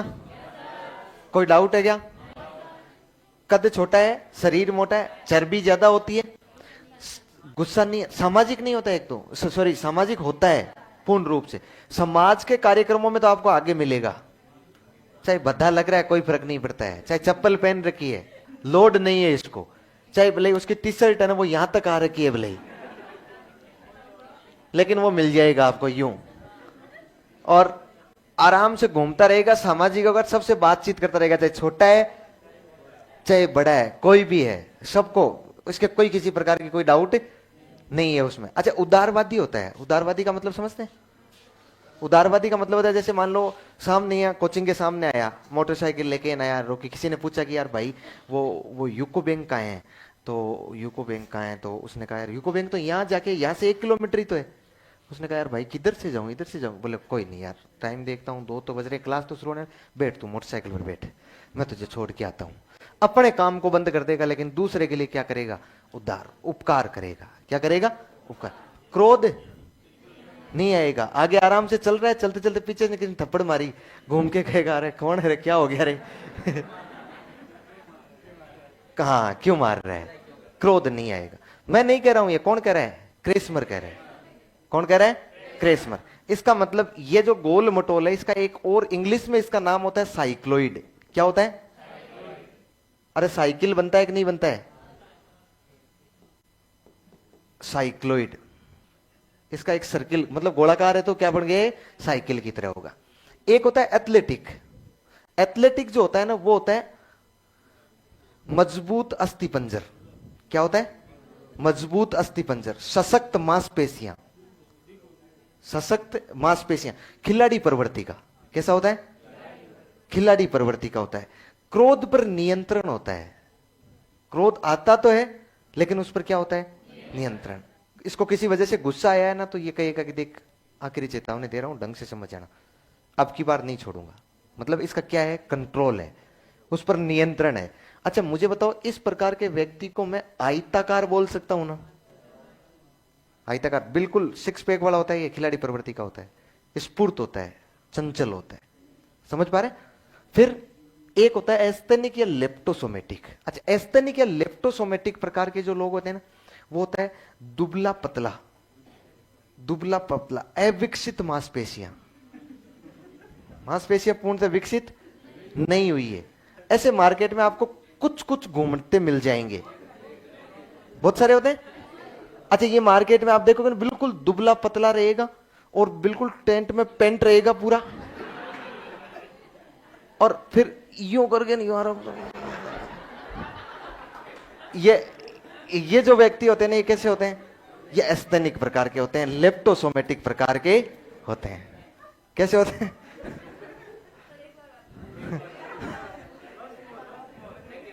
नहीं नहीं, ऐसे ही तो होते हैं ना, वो जल्दी जल्दी चलते हैं। तो बाकी देखो, उदारवादी होंगे ना, वो तो अपने मस्ती में चलेंगे, जगह देंगे कि नहीं देंगे उनको कोई भरोसा नहीं है। और एथलेटिक वाले होंगे ना, वो अपने तरीके से चलेंगे। और लेप्टोसोमेटिक प्रकार वाले होंगे ना, वो फिर यूं करके यूं यूं यूं लगता है ना कि मार्केट में कि ये खुद पहले गिर जाएंगे, एक पेंट पहले गिर जाएगी, वही लोग होते हैं ये। चलते हुए इनकी दिक्कत रहती है, क्योंकि बिल्कुल कोई नामो निशान नहीं होता है, ऊपर से लेकर नीचे तक फ्लैट। अरे ये मुझे बताओ, ये लोग लंबाकार प्रकार के नहीं होंगे क्या? होते हैं ना। अच्छा, गुस्सा अत्यधिक, या नाक पर बैठा होता है गुस्सा, अत्यधिक गुस्सा, मतलब हद से ज्यादा। किसी बात पे कब गुस्सा आ जाए कोई पता नहीं, चाहे अगले भले सामना कोई भी है, 2 आदमी 5 आदमी, अगला भले इस प्रकार का है, पिकनिक प्रकार का, लंबा चौड़ा पूरा मोटा पूरा मस्त है, और इसको गुस्सा आएगा तो जाके कहेगा ले मैं रुक, मैं बताता हूँ ले। अरे मतलब जाके कंठ पकड़ लेगा उसके। अब इसको पता नहीं कि ये एक थप्पड़ रख देगा तो क्या होगा, लेकिन कंट्रोल नहीं है, क्रोध पर कंट्रोल नहीं है इसको। ये 3 प्रकार के लोग मार्केट में ऐसे घूमते मिल जाएंगे आपको। फिर क्रेसमर ने कहा कि एक प्रकार और होता है जिसमें इन तीनों के लक्षण पाए जाते हैं, इन तीनों के लक्षण पाए जाते हैं। ये इसने बता दिया कि ये इसका क्या होता है? मिश्रण होता है, इन तीनों का मिश्रण होता है। लिखो तो,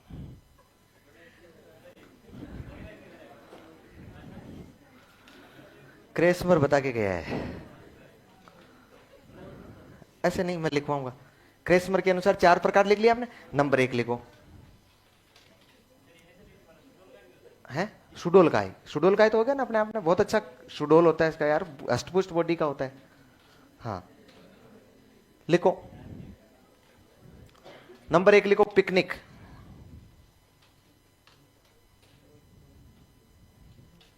नंबर 1 लिखो पिकनिक। इसमें लिखो, विशेषताएं लिखनी है, डेस लगा गया ना, कॉमा लगा के लिखते जाना। कद छोटा, कद छोटा, शरीर मोटा, कद छोटा शरीर मोटा, अधिक चर्बी वाला, अधिक चर्बी वाला, कद छोटा शरीर मोटा अधिक चर्बी वाला,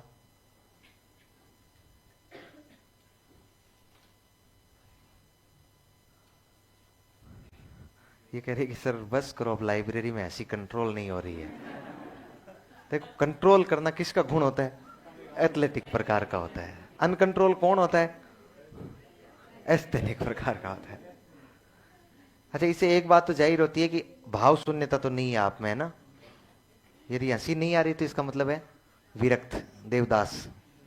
लिखो, कद छोटा शरीर मोटा अधिक चर्बी वाला, सामाजिक, सामाजिक, उदारवादी, उदारवादी, खाने पीने का शौकीन, कुछ भी दे दे, कुरकुरे लाया तो वो दे दे, बिस्किट लाया तो वो खिला दे, सेव लाया तो वो खिला दे, कुछ भी पड़ा है, ज्यादा कुछ भी नहीं, अनाज पड़ा होगा तेरे पास मोटा, वो भी खिला दे, दाल पड़ी है उसको भी फाक लेगा। खाने पीने का शौकीन, खाने पीने का शौकीन, क्रोध, क्रोध नहीं आता है, क्रोध नहीं आता है, क्रोध नहीं आता है।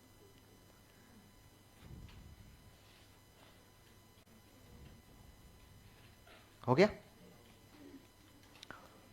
नंबर 2 लिखो। अच्छा ये लिखना है ना, हाँ लिख लो इसे। गोलाकार एवं साइक्लोइड के नाम से भी जाना जाता है। इसे गोलाकार, गोलाकार को गोलकाय लिखे तो भी एक ही बात है।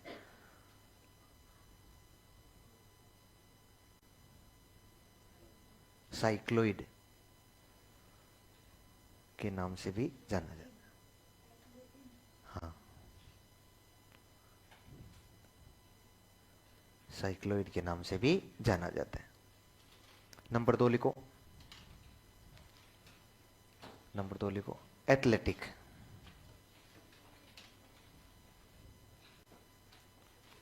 एथलेटिक, एथलेटिक में लिखो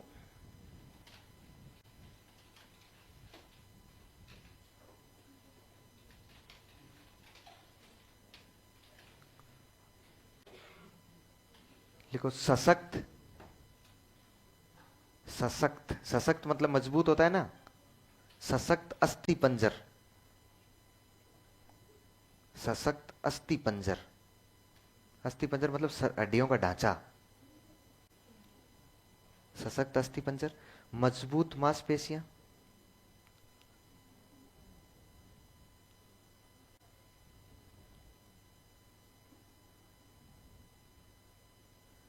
सशक्त अस्थि पंजर, मजबूत मांसपेशियां,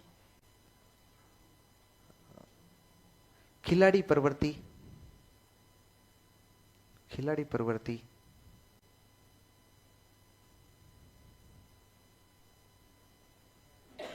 ऊर्जावान, ऊर्जावान,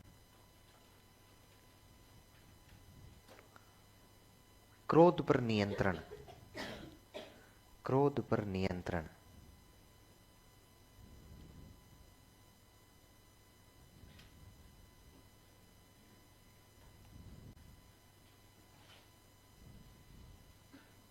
क्रोध पर नियंत्रण। अच्छा इसको और किस नाम से जानते हैं? आयताकार, या इसे सुडोलकाय भी बोलते हैं। क्या बोलते हैं? सुडोलकाय, मतलब इसका डोल थोड़ा शुद्रा हुआ होता है, सुडोलकाय।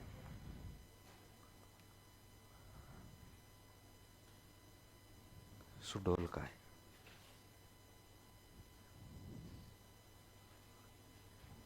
भी कहते हैं।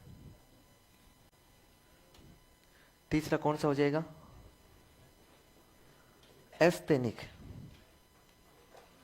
तीसरा लिखो एस्थेनिक।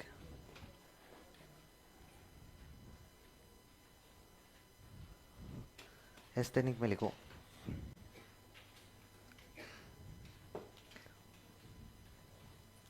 लिखो दुबला पतला,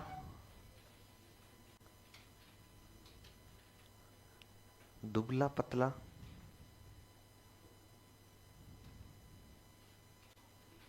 दुबला पतला, चिड़चिड़े स्वभाव वाला, चिड़चिड़े स्वभाव वाला,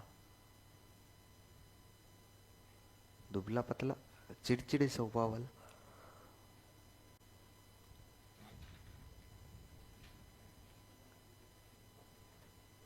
अविकसित मांसपेशियां, अविकसित मांसपेशियां,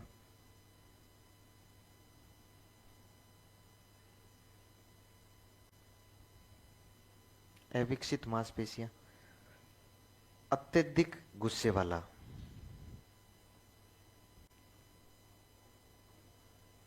अत्यधिक गुस्से वाला।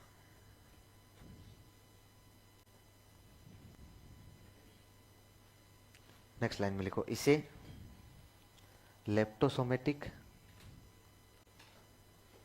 इसे लेप्टोसोमेटिक, लंबाकार, लंबाकार को लंबकाय भी बोलते हैं ना, एक ही बात है, वो लंबा शब्द मिल जाएगा। लंबाकार एवं सिजोइड के नाम से भी जानते हैं। वो साइक्लोइड होगा तो ये होगा सिजोइड, एवं सिजोइड के नाम से भी जानते हैं।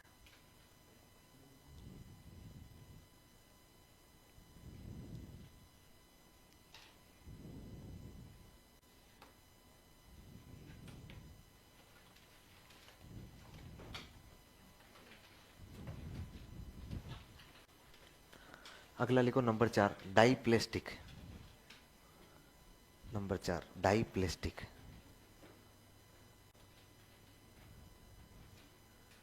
डाईप्लेस्टिक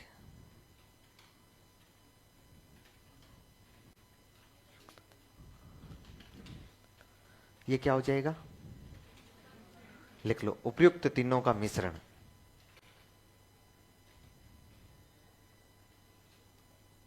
उपयुक्त तीनों का मिश्रण।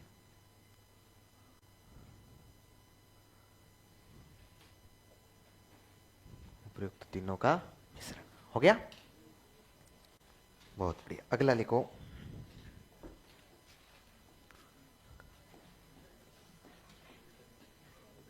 शेल्डन के अनुसार। व्यक्ति लिखो शेल्डन। शेल्डन के अनुसार।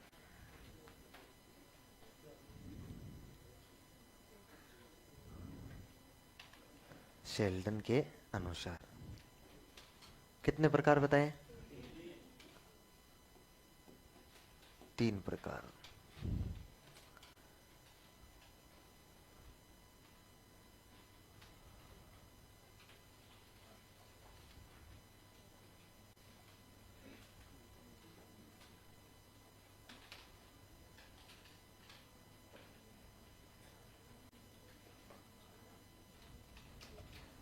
शेल्डन के अनुसार।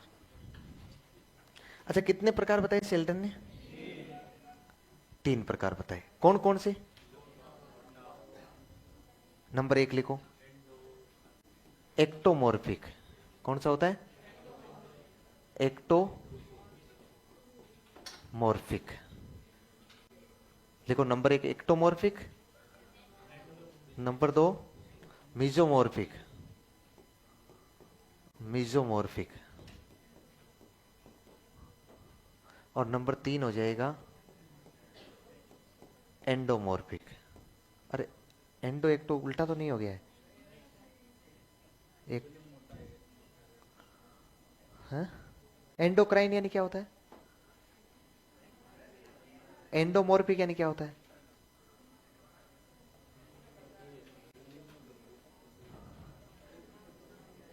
एंडोमॉर्फिक, मिजोमॉर्फिक और एक्टोमॉर्फिक। एक्टोमॉर्फिक, एंटोमॉर्फिक। देख बेटा देख, मुझे लग रहा है उल्टा हो गया। लिख तो देता हूं मैं, उल्टा होगा तो ऐसे हो जाएगा, प्रकार नहीं। एंडोमॉर्फिक है। एंडोमॉर्फिक यानी क्या है आपके बता दो। बस ठीक है, तो ठीक है ठीक है ठीक है ठीक है। अरे कोई बात नहीं। ये जो होता है ना, ये तो होता है लंबकाय। कैसा होता है? लंबकाय। ये होता है ना, ये होता है सुडोलकाय। और ये होता है ना, ये कैसा होता है? गोलकाय, मतलब गोलाकार। समझ गए? अच्छा, इसका एक दूसरा नाम और बताया इसने। इसका नाम होता है सेरिब्रोटोनिया। क्या नाम होता है? सेरिब्रोटोनिया। इसका नाम होता है सोमेटोटोनिया। सोमेटोटोनिया। और इसका नाम होता है विसेरोटोनिया। विसेरोटोनिया। कुछ समझ में थोड़ी आया है? नहीं आया तो मैं समझाता हूं। ये होता है एस्थेनिक के समान। किसके समान होता है? एस्थेनिक के समान। सेम विशेषताएं है ना, चेंज नहीं है। ये होता है एथलेटिक के समान, एथलेटिक के समान, और इसकी विशेषताएं होती है पिकनिक के समान। अब समझ में आ गया होगा भाई ये किसके समान होता है, ये किसके समान, सिर्फ नाम चेंज कर दिए हैं। उसने तो बताए पिकनिक, एथलेटिक और एस्थेनिक, इसने बता दिए एक्टोमॉर्फिक, ये एंडोमॉर्फिक, मिजोमॉर्फिक और एक्टोमॉर्फिक, एक ही बात है ना, तीनों मैंने सेम लिख दिए हैं। ये एंडोमॉर्फिक आप ऊपर लिख के और एक्टोमॉर्फिक को नीचे लिखोगे तो भी एक ही बात है, ना ऊपर लिखोगे तो भी एक ही बात है, इसकी विशेषताएं सेम है जो हमने देखी है। अब तक वाले जो तीन पढ़े थे ना, वो तीनों की विशेषताएं, तीनों की जो विशेषताएं ना, वो विशेषताएं इनमें लाके स्थापित कर देनी है।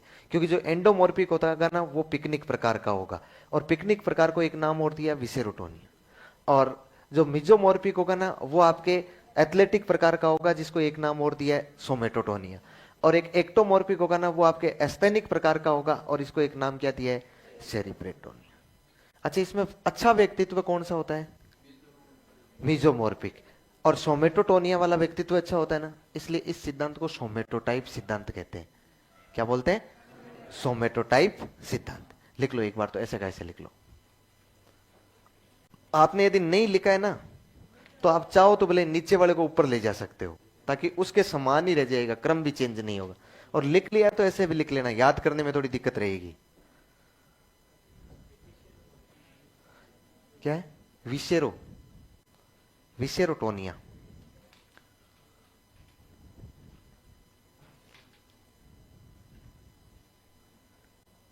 ये वह की जगह भय भट्टी वाला मिले ना, तो भी एक ही बात है, विशेरोटोनिया हो चाहे विशेरोटोनिया हो।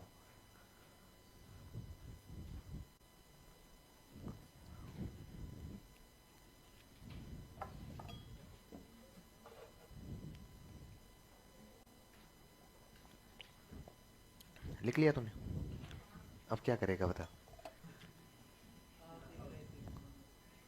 मैं तो साथ साथ में बोल भी रहा था, उन बातों का ध्यान रखता, अब लिख लेता तू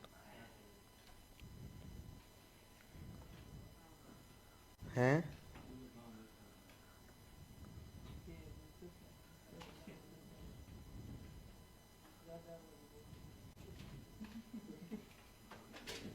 अरे रहने दे नहीं यार, ये तुझे बताऊं कैसा करना चाहते हैं, ये तुझे एस्थेनिक प्रकार का बनाना चाहते हैं।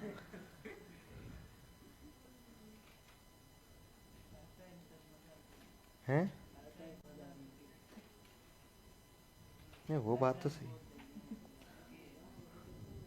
तो मजाक का क्या टाइम होता है यार, मजाक करने का कोई टाइम होता है क्या। आदमी को जब मौका मिले तब मजाक कर लिया जाए।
अरे आवाज नहीं।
हाँ,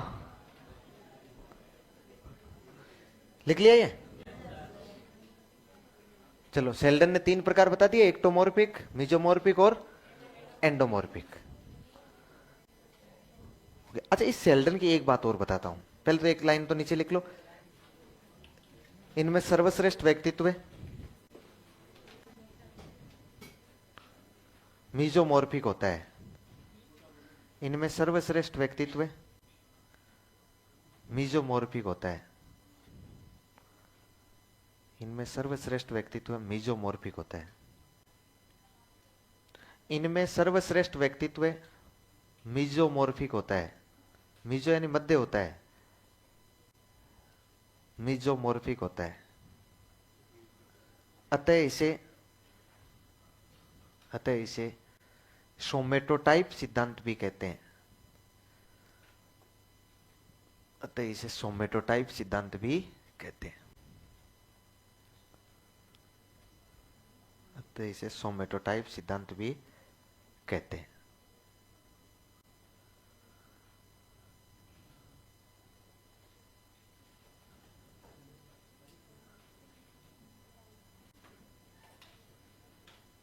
सोमेटोटाइप सिद्धांत भी कहते हैं। हो गया? एक और बहुत बड़ी इसकी एक, इसका आजकल यहां से सवाल नहीं आता, इसका इसके थोड़ा सा आगे से सवाल पूछा जाता है।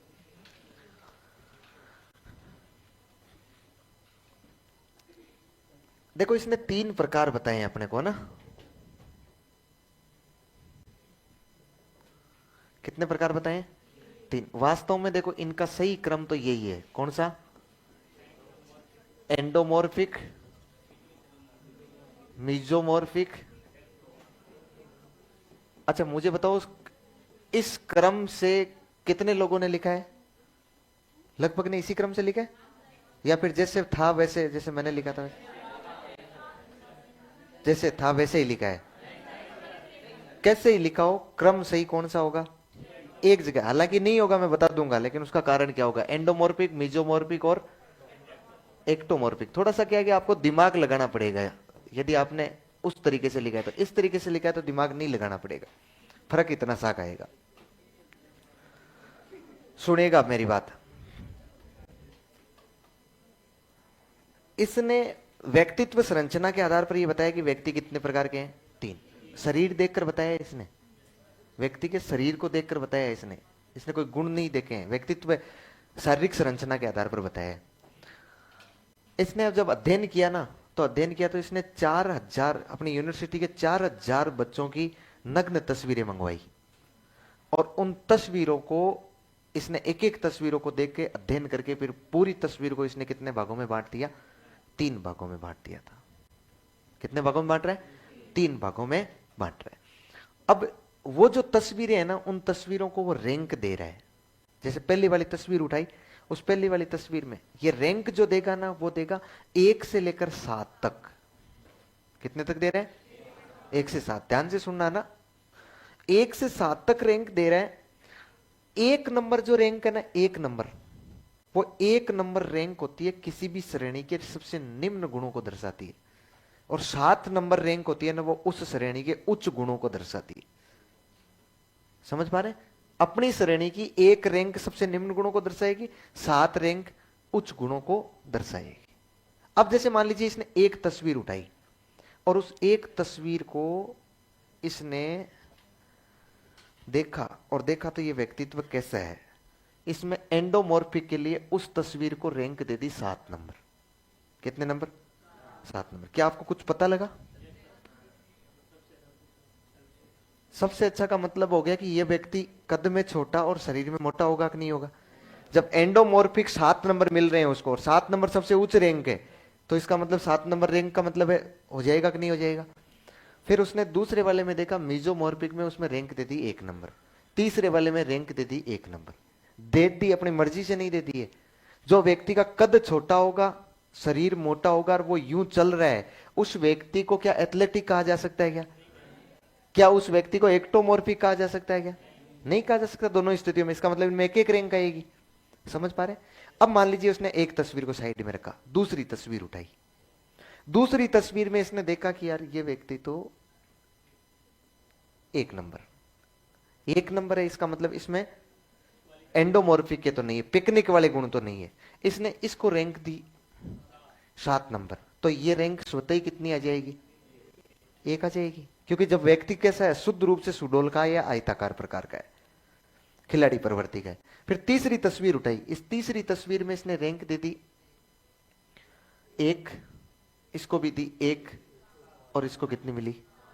7 मिली। समझ पा रहे? चौथी तस्वीर उठाई, इसने जो चौथी तस्वीर उठाई, उस चौथी तस्वीर में इसको रैंक दी 4, इसको रैंक दी 4, इसको रैंक दी 4। मतलब तीनों के गुण एक नहीं है उसमें। इसका मतलब न तो वो कद में बहुत छोटा आयताकार गोलाकार, न वो ज्यादा आयताकार, और न ही वो ज्यादा लंबाकार। तीनों प्रकार के उसमें गुण पाएंगे कि नहीं पाएंगे? अब मान लो इसने कई बार एंडोमॉर्फी को 6 रैंक दिए, तो हो सकता है इसने मिसोमॉर्फी को 2 देनी पड़े और इस एक्टोमॉर्फी को 1 देनी पड़े। बात समझ पा रहे हैं ना भाई? इस प्रकार से ही हो सकता है ना। यदि मान लो इसने इसको 5 रैंक दिए, तो ये मिसोमॉर्फिक 3 रैंक पे आ जाएगा, और ये किस पे आ जाएगा? 1 रैंक पे आ जाएगा। अरे थोड़ी बहुत फीलिंग समझे ना आप लोग? हैं? नहीं समझ में आया? इनको छोड़िए आप, ये तो समझ गए ना आप लोग। अब अगले ने सवाल पूछा हमसे। अगले ने क्या पूछा? सवाल पूछा कि सबसे प्रबल एंडोमॉर्फिक कौन सा होगा? प्रबल एंडोमॉर्फिक कौन सा होगा? प्रबल एंडोमॉर्फिक कौन सा होगा? देखिए इसने ऑप्शन दिए।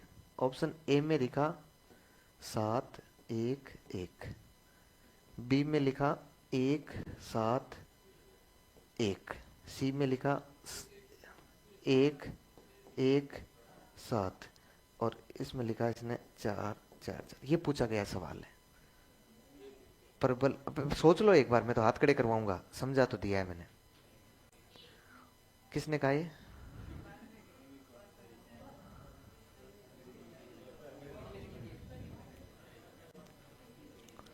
ऑप्शन ए हाथ खड़े करो, देखें। बहुत बढ़िया। ऑप्शन बी वाले हाथ खड़े करो, सी वाले हाथ खड़े करो, डी वाले। अच्छा, जिनको नहीं समझ में आया वो हाथ खड़े करो।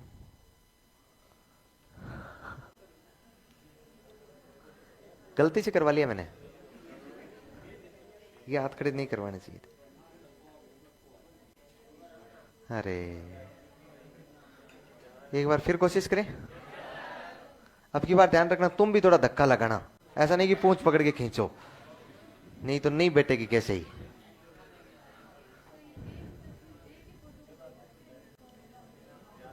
मैंने क्या बताया था पहले? देखो मैंने कहा एक तस्वीर ली, एक देखो तस्वीर को छोड़िए आप, तस्वीर को गोली मारिए, एक व्यक्ति को खड़ा किया। किसको खड़ा किया? एक व्यक्ति को। गणेश को नहीं, गणेश में तो रैंक के उक चूक हो जाएगी, रैंक भी तो ढंग की आनी चाहिए ना, है? अरे नंबर 1 पर तो इसने किसको रखा है? एंडोमॉर्फिक। नंबर 2 पर मिजोमॉर्फिक। नंबर 3 पर एक्टोमॉर्फिक। समझ पाए? एंडोमॉर्फिक, मिजोमॉर्फिक और एक्टोमॉर्फिक। अब मान लो एक ऐसे व्यक्ति को लाके यहां खड़ा कर दिया जिसका कद तो छोटा है, शरीर में यूं है, अधिक चर्बी वाला है, लोड ही नहीं ले रहा है। मैं कह रहा हूं रुक जा रहे, बोले ठीक है तो रुक रहा हूं। बोले रुकूंगा, पहले कुछ दो खाने के लिए, भूख लगी है कि नहीं है? उस व्यक्ति को मैंने यहां खड़ा कर दिया और आपको कहा कि इसका अध्ययन करो भाई, इसको रैंक देनी है 1 से 7 तक, ध्यान रखना है। बताओ पहले, सबसे पहले क्या है? एंडोमॉर्फिक। बताओ इसमें एंडोमॉर्फिक के कैसे गुण है? पूरे 1 नहीं है, रैंक फाड़ देगा कि नहीं फाड़ देगा? 7 नंबर पे, 7 नंबर आ गई। फिर मैं कहूंगा बताओ इसमें मेजोमॉर्फिक के कैसे गुण है? आयताकार थोड़ी है, खेलने मिलने का मतलब थोड़ी है, ये 1 नंबर रैंक दे दी। मैं इसमें कहूंगा बताओ रे ये चिड़चिड़ा स्वभाव का क्या, दुबला पतला मांसपेशियां विकसित हुई नहीं है ना, कैसा हो जाएगा? 7 1 1। ठीक है, मैंने एक व्यक्ति को छांट लिया। दूसरे व्यक्ति को मैंने अब की बार खड़ा किया, अब की बार खड़ा किया मैंने, किसको खड़ा करूं मैं? अरे मीजो वाला कोई है? सो सारे मीजो वाले ये रहा, ये मीजो वाला रहा। एक बार तो खड़ा होने के। हाँ, शाबाश, उधर देख देख उधर घूम। चलो देख लो ध्यान से। हाँ, अब थोड़ा खड़ा ही रहे तू। अब मुझे ये बताओ, ये आपको एंडोमॉर्फिक में कौन सी रैंक देना पसंद करोगे? एक। मेजोमॉर्फिक में? मेजोमॉर्फिक में कौन सी होगी? सात। अरे अब इसको खड़ा कर लिया, तुझे क्या दिक्कत आ रही है? अब की बार तुझे खड़ा कर लेंगे, चिंता मत कर। हाँ, एक्टोमॉर्फिक में एक रैंक थी, बस अब बैठ जा। हाँ, वो दोस्त है तेरे बड़ा। हाँ, हो गया। अब मैंने एक व्यक्ति को, तीसरे को खड़ा किया, लेकिन इस क्लास में मैं नहीं कर सकता हूं खड़ा। बाकी आप मान लीजिए कि किसी एक तीसरे व्यक्ति को खड़ा किया, क्या होता है कि ईगो पर ज्यादा लग जाती है। अच्छा, वो जो तीसरा व्यक्ति मैं लेकर आया ना, उसको जैसे यहां से लेकर आया, यहां से, तो वो इस दृष्टिकोण से आया, इस प्रकृति से, ऐसे ऐसे दौड़ के आया। अच्छा, वो इस कुर्सी को पकड़ने लगा तो गिरने लगा। मैंने कहा गिर जाएगा यार। फिर एक आदमी को खड़ा किया, मैंने कहा इसको पकड़। उसको पकड़ लिया। वो कह रहा क्यों पकड़ रहा है? है, वो इस प्रकार की हरकतें कर रहा है। मुझे बताओ, उसको एंडोमॉर्फिक में कौन सी रैंक दोगे? एक। मतलब ही नहीं है ना। मेजोमॉर्फिक में कौन सी दोगे? एक। एक्टोमॉर्फिक में 7 नंबर रैंक। समझ गए? 7 नंबर रैंक दे दी। अब मुझे एक बात बताओ, इनमें से कौन सी श्रेणी सबसे मजबूत एंडोमॉर्फिक को दर्शा रही है? ये प्रबल का मतलब होता है सबसे मजबूत, आपको कंफ्यूज करने के लिए दिया है इसने। कौन सी है? 7 1 1, ये श्रेणी दर्शा रही है ना। यदि मैं आपको कहूं कि प्रबल मिजोमॉर्फिक को कौन सी दर्शा रही है? 1 7 1 दर्शा रही है। अच्छा, मैं कहूं कि आपको प्रबल एक्टोमॉर्फिक को कौन सी दर्शा रही है? कौन सी है? 1 1 7। समझ गए क्या?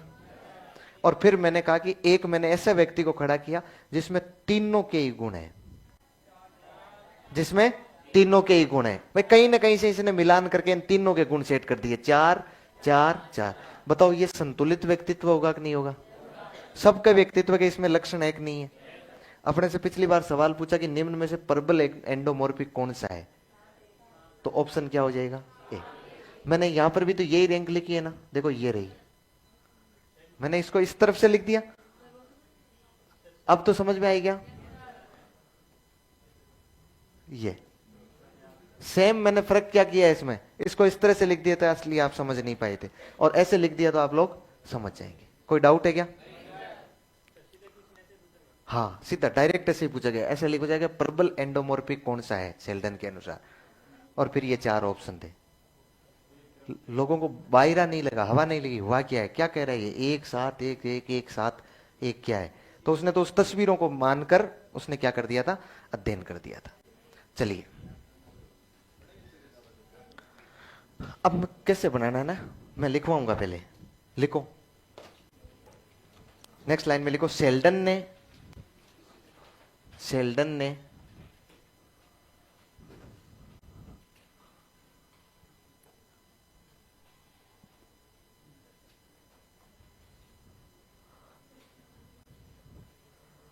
4000 शेल्डन ने 4000 तस्वीरों का अध्ययन करते हुए, शेल्डन ने 4000 तस्वीरों का अध्ययन करते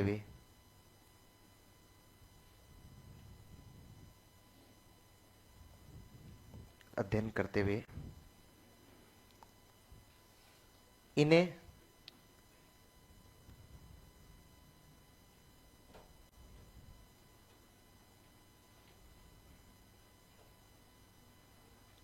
इन्हें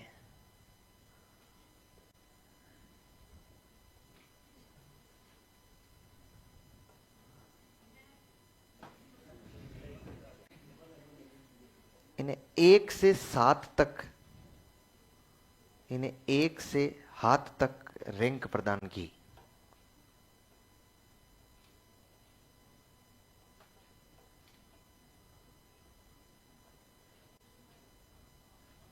आयुष जी कह रहे कि सर आप जो यूट्यूब पर फर्स्ट ग्रेड की क्लास हमारे काम किया गया साइकोलॉजी की, यूट्यूब पर मैं साइकोलॉजी की लेता ही नहीं हूँ, मैंने बरसों पहले 2-4 क्लास ली थी। हैं? क्या?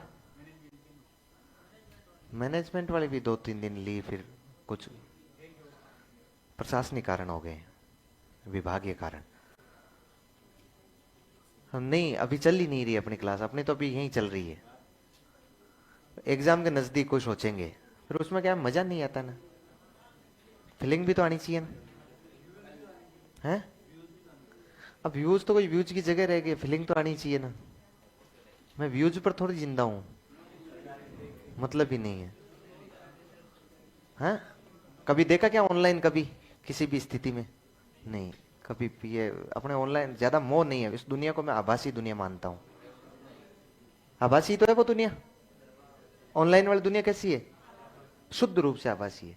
फिर भी कुछ लोग कहते हैं कि नहीं ऑनलाइन आना चाहिए, नहीं ये करना चाहिए, नहीं इसके इतने फॉलोवर है, नहीं इसके इतने। मुझे ऐसा लगता है कि नहीं होना चाहिए, फिर कुछ लोगों ने मुझे जबरदस्ती कहा कि नहीं नहीं करना ही पड़ेगा। फिर मैं कुछ सोचने के लिए तैयार हो रहा था, उतने में वो महाराष्ट्र वाले चुनाव हो गए। महाराष्ट्र वाले चुनाव हुए तो वहां एक व्यक्ति खड़ा हुआ इलेक्शन में, एमएलए लड़ने के लिए हुआ था ना, एमएलए में। वो एक्टर था ना, वो क्या नाम है, इम्तियाज खान है, क्या नाम था उसका? आजाद पार्टी से खड़ा हुआ था, आजाद पार्टी से खड़ा हुआ था। उसके उसके थे आ, हैं? हाँ, मूवी में विलन विलन का काम करता है वो। उसके इंस्टाग्राम पे शायद मेरे ख्याल से कितने 63 लाख कितने हैं, 56 लाख, हाँ 56 लाख फॉलोवर्स थे। कितने थे? 56 लाख फॉलोवर्स। फेसबुक पर उसके 43 लाख फॉलोवर्स है। उसको वोट आए मात्र 126। कितने मिले? जिस आदमी को 1-1 करोड़ लोग फॉलो कर रहे हैं, आप सोच के देखिए, वो जब चुनाव में खड़ा हो तो 126 वोट आए, और उसके परिवार के वोट है 250। तो परिवार के तो 250 वोट है, 126। इससे मेरा बिल्कुल विश्वास खत्म हो गया। मैंने कहा ये जो ऑनलाइन ऑनलाइन खेलते हैं ना, इनमें तो कोई लेना देना नहीं है। फॉलोवर्स होने का मतलब ये कतई नहीं है कि वो आपके साथ है, नहीं है। खैर लिखिए, दिसंबर में कंप्लीट हो जाएगा, सिलेबस हो जाएगा, सिलेबस की चिंता ही नहीं करनी है, सिलेबस हो जाएगा दिसंबर में, इस साल में हो जाएगा। अब वापस यहां लौटो, आप क्या लिखा है? 1 से 7 तक रैंक प्रदान की। 1 नंबर रैंक, इसी में कंटिन्यू करो। 1 नंबर रैंक, 1 नंबर रैंक संबंधित श्रेणी में, 1 नंबर रैंक संबंधित श्रेणी में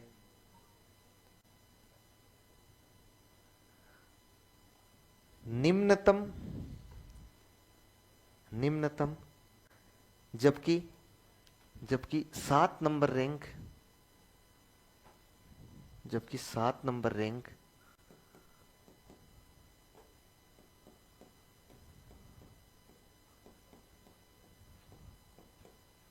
जबकि 7 नंबर रैंक उच्चतम गुणों को दर्शाती है, उच्चतम गुणों को दर्शाती है।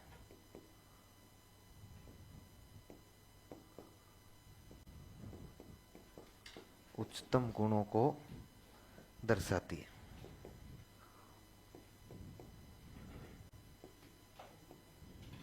ये ऐसे कैसे लिख लो ना, आप समझ जाएंगे आप।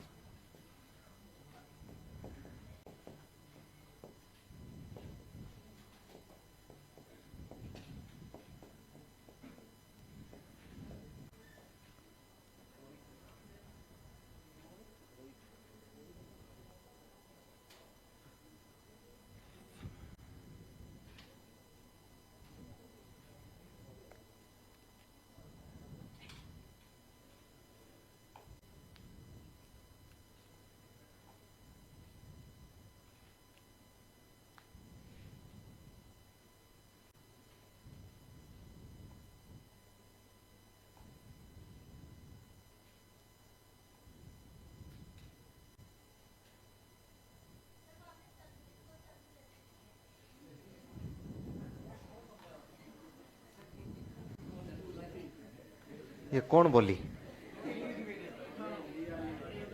आपको हिंदी में टांग अड़ाने की कोई जरूरत नहीं है, आप इंग्लिश तक सीमित रहिए।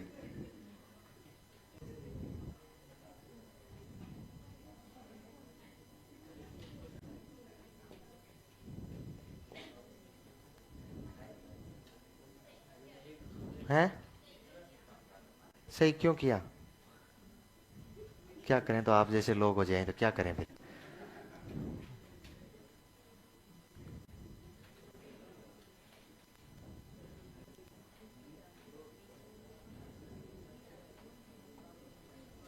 कभी जब इस मंच पर आओ ना, इस मंच पे, ऐसे मंच पे कभी चढ़ो ना, और मंच पर क्लास में, मतलब पढ़ाने के लिए कभी भी आओ किसी भी क्लास में, और पीछे से एक बच्चा आपकी बेइज्जती करे, कैसा लगे आपको?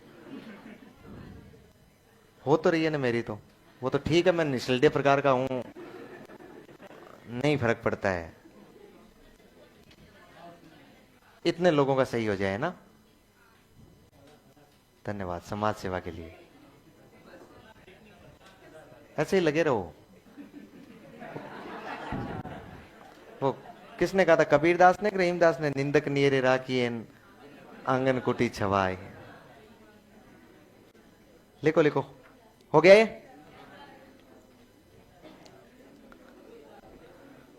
अरे पूरा हो गया ना? शेल्डन के अनुसार कंप्लीट हो गया है। कितने वर्गीकरण देख लिए हमने? कौन कौन सा? Hippocrates, क्रेसमर, Sheldon. नोट लगा के लिखो, नोट लगा के लिखो। लिखो, उपर्युक्त तीनों व्यक्तित्व के वर्गीकरण, उपर्युक्त तीनों व्यक्तित्व के वर्गीकरण, उपर्युक्त तीनों व्यक्तित्व के वर्गीकरण शारीरिक संरचना,